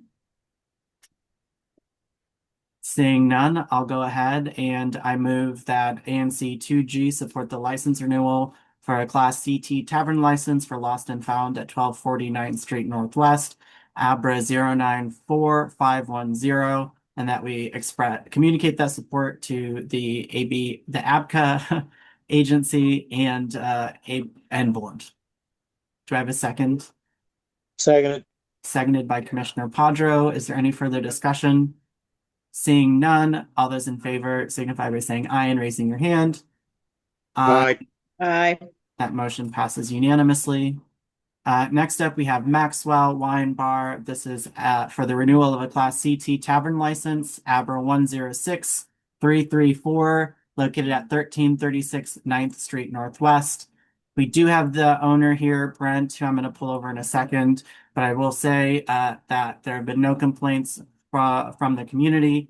The ABCL committee recommended that we support their renewal. And Brent may mention this, but they currently have a settlement agreement on the record right now. We are working to amend that because they are hoping to provide some live jazz nights on the weekends.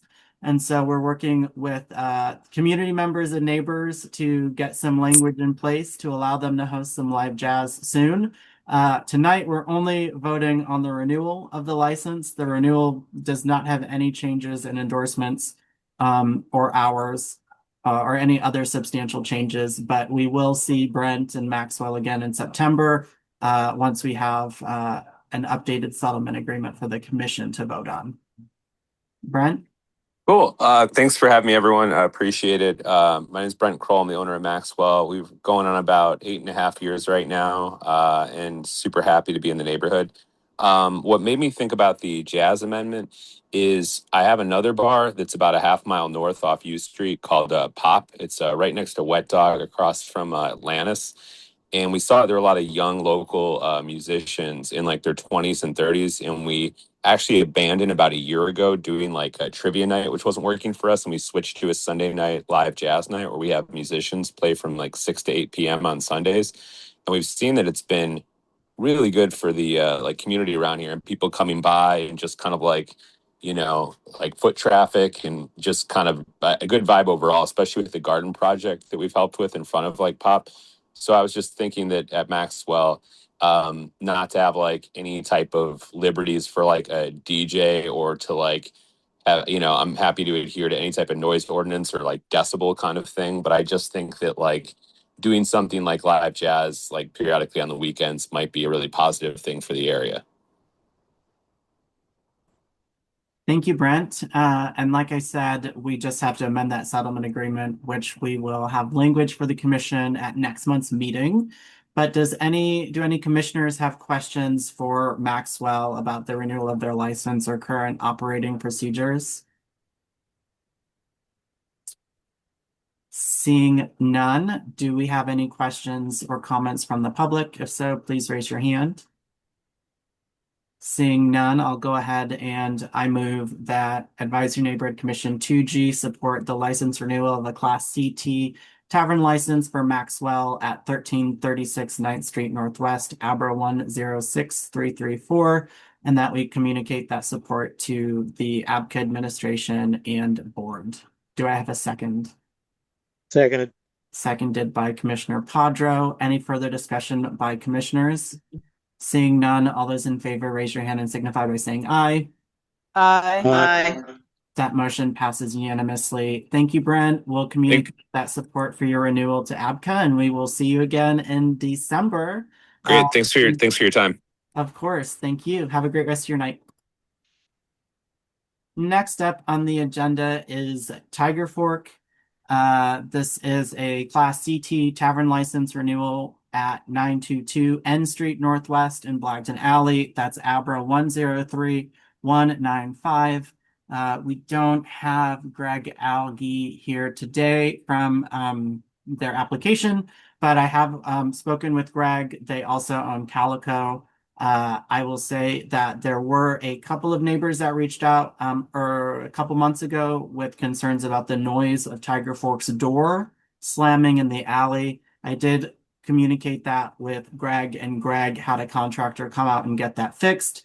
We confirmed with residents that that was fixed and haven't had any complaints since. So I will say overall, anytime we do have small issues like that, number one, that didn't arise to a formal ABCA complaint, but any feedback from the neighbors, we have a close connection with Greg, and Greg is usually very quick to respond and try to address those concerns. Does anyone have any questions about the Tiger Fork renewal? Any members of the community on the other end, if you have questions about the Tiger Fork renewal, please raise your hand. Seeing none, I'll move that Advisory Neighborhood Commission 2G support the Class CT Tavern license renewal for Tiger Fork at 922 N Street Northwest, Abra 103195, and communicate that support to ABCA administration and board. Do I have a second? Seconded. Seconded by Commissioner Padro. Is there any further discussion between commissioners? Seeing none, all those in favor signify by saying aye and raising your hand. Aye. Aye. That motion passes unanimously. Last license on our agenda is the Class CT Tavern license renewal for 18th Street Lounge. This is at 1230 9th Street Northwest, Abra 118846. I will say that 18th Street Lounge has a long storied history in our community. It hasn't always been the most positive, but on the positive side of things, I have not received comments against 18th Street Lounge this go around. The commission may remember that the last renewal we did for 18th Street Lounge was a little bit contentious. Between that last renewal and this renewal, we've worked quite closely with Fareed, including repositioning of speakers and redirecting traffic flow in and out of 18th Street Lounge. So things have absolutely gotten better, and residents do know that they can reach out anytime. I didn't see any formal dings on their license for the last 2 years, and so I would open the floor to any questions from commissioners. I'll also add that the ABCL committee did also recommend that we support the renewal. Seeing no questions from commissioners, are there any questions from the public? Seeing no questions from the public, I move that Advisory Neighborhood Commission 2G support the Class CT Tavern license renewal for 18th Street Lounge at 1230 9th Street Northwest, Abra 118846, and that we express that support to the ABCA administration and board. Seconded. Commissioner Barry raised your hand first, so I'm going to give that second to Commissioner Barry. Any further discussion between commissioners? Seeing none, all those in favor signify by saying aye and raising your hand. Aye. Aye. Aye. Any opposed? The ayes have it. Last, we just have, I know we had a few housekeeping items before we adjourn. So Commissioner Nigro, I know you wanted to bring up the mailbox. So if you want to tell us about the mailbox situation. Well, I actually went to the mailbox. So we do have a mailbox. And well, we did. And so there was a renewal that we didn't get. It must have been in the mailbox. It was in the mailbox, of course. And so they gave our mailbox away, but so we didn't pay it all last year, or this year, earlier this year. But ironically, my key still worked, and not only was there junk mail for us, there was two other mail for two other residents in there. So that poor postal guy, the postmaster up there, was befuddled. And I said, well, he said, you just need to get a new mailbox. I said, okay. So, but here's what I suggest is that we get the least expensive mailbox, which I think he said was like $150, and then call it a day. Because I don't think anyone mails us anything. I don't think we need a big box. Thoughts, comments? Is that a savings from the? Yeah, Okay. I think it was over $300. And this is 150 a year Yeah, for a month. Okay. yeah. It That's saves. it. I don't know. I don't know anyone mails anything to us. Do you So, want to make a motion? so I mean, let me kind of go over the exact price. I'll say up to $200. How about that? Everyone okay with that? Yeah, Okay. that sounds enough. Okay. Yep. All right. I move. Second. Okay. Hold on a second. Sorry, I'm getting ahead of you. That's all righty. I move that ANC 2G rent a PO box at the Florida Avenue post office for no more than $200 a year.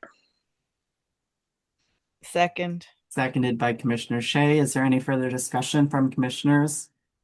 Seeing none, all those in favor signify by saying aye and raising your hand. Aye. Aye. That motion passes unanimously. Do any other commissioners have any other housekeeping topics they want to add? I will just say very quickly, I am piloting a new feedback form for the commission. I'll go ahead and drop this link in the chat, but I wanted to just go over this really quickly. So this month I just started this, but essentially what I'm going to start doing, and I would like for us to see how this fares, is uploading all of the agenda items from each month's monthly meetings agenda to here, and constituents are able to open these up and review an overview of what we're discussing. And then they can also view that specific related, like whether it's a license, whether it's an application, whether it's a resolution, they can then open that up and see that attachment. And then they can actually say if they're supportive or not. And then they can actually write a message. And it will help them generate a note to us. So I just wanted to share this because I'm hoping that we can build this into a resource for the commission to collect more feedback from our constituents. Especially this uses a little bit of AI. And so if your first language is not English, it'll actually translate from your language into English. So helping just give more people more resources to share their thoughts on the topics we're discussing at our monthly meetings. So I will drop that link in the chat. And of course, it'll continuously live and get updated as we have more meetings and more topics to discuss. Very cool. Very cool. Commissioner Padro? Yes, on another matter, we recently received a reminder from OANC about the annual report. Where are we on that, please? We need to complete that. And so Commissioner Shea and Commissioner Nigro and Commissioner Garrett, we should find some time in the very, very near future to put that together. And of course, Commissioner Padro and Commissioner Barry, you are more than welcome to contribute, and we'll share that with all of the commissioners and make sure that's public, of course. One last thing, this is just to get people's minds moving, but I would like to, in the new year, much like Commissioner Shea would like to start a newsletter, I am hoping that we can pilot some yard signs. I know I've talked to you, Commissioner Padro, and I know I've talked to you, Commissioner Niagara, about this as well. But I would like to next month come prepared with some designs and a quote so that we could maybe try piloting with 4 of the ground yard signs that you can like poke in the corner or whatever. That would say, Advisory Neighborhood Commission 2G monthly meetings, second Thursday, with a big QR code to our website. That way we can all get a set of signs and see how they fare, walk around, put a few in our single member districts and see if it'll help bring some more people to our meetings. Just want to throw that out there for food for thought. And I'll be a little more prepared at our next meeting and bring some actual visuals and a quote so we can vote if we'd like to pilot something like that. Commissioner Garrett. I'm in that same spirit of, I guess we're trying to boost participation. I also would love us to consider, I think we spoke about this earlier, in-person or virtual meetings, hybrid meetings. Many of our constituents would love to attend, but they don't have access to internet or know how to toggle Zoom. And we have a public library that is in the center of our ANC district. I would love if we can consider and think about hosting hybrid meetings so we do have other constituents who does not have the opportunity to attend virtually to attend in person. Thank you, Commissioner Garrett. Commissioner Nigro? So in relation to what Howard just said, don't we have a phone number attached to the agenda still? To the agenda? I mean, to the meeting, our virtual, isn't there a phone number that's associated with this meeting? Oh, there should be, yes. Yeah. So, I mean, I'm just going to say, I lived through many of those meetings, and Alex also, that no one still would come, not many people, unless it was a totally hot topic. So the developers would come or whoever, and the restaurants, and then they'd leave, and it would be the same less than 10 people every month. I'm just letting you know. Thank you, Commissioner. Understood. I was just providing feedback from what I heard from my constituents, but understood. Okay. Thank you. Well, I will say I'm just very happy that everybody seems to be excited about trying new engagement strategies. I'm all for us trying to test and pilot whatever we can to get closer to the community and get more input and attendance at any of our events. So I think December, hopefully we can set aside a chunk of our meeting to talk more robustly about plans for January and the new year, and we can plan accordingly. Anything else for the good of the group? Last but not least, our information agenda. We have our next meeting on Thursday, December 11th at 6:30 p.m. That is still going to be via Zoom. So please save the date, and we should hopefully have less liquor licenses and a little more varied topics to discuss. With that, I would entertain a motion to adjourn at 9:02 p.m. on Thursday, November 13th. Happy Thanksgiving. Thank you. Do I have a second? Second. Commissioner Nigro, any further discussion? Seeing none, we will adjourn the meeting at 9:02. And yes, happy Thanksgiving, everybody. Reminder, the Kennedy Rec Center Friendsgiving is next Tuesday, the 18th. So please save the date and join us if you can. And we will see y'all next month. Bye, everybody. The jail's coming next month too. Don't forget. Yes. Well, Bye. bye.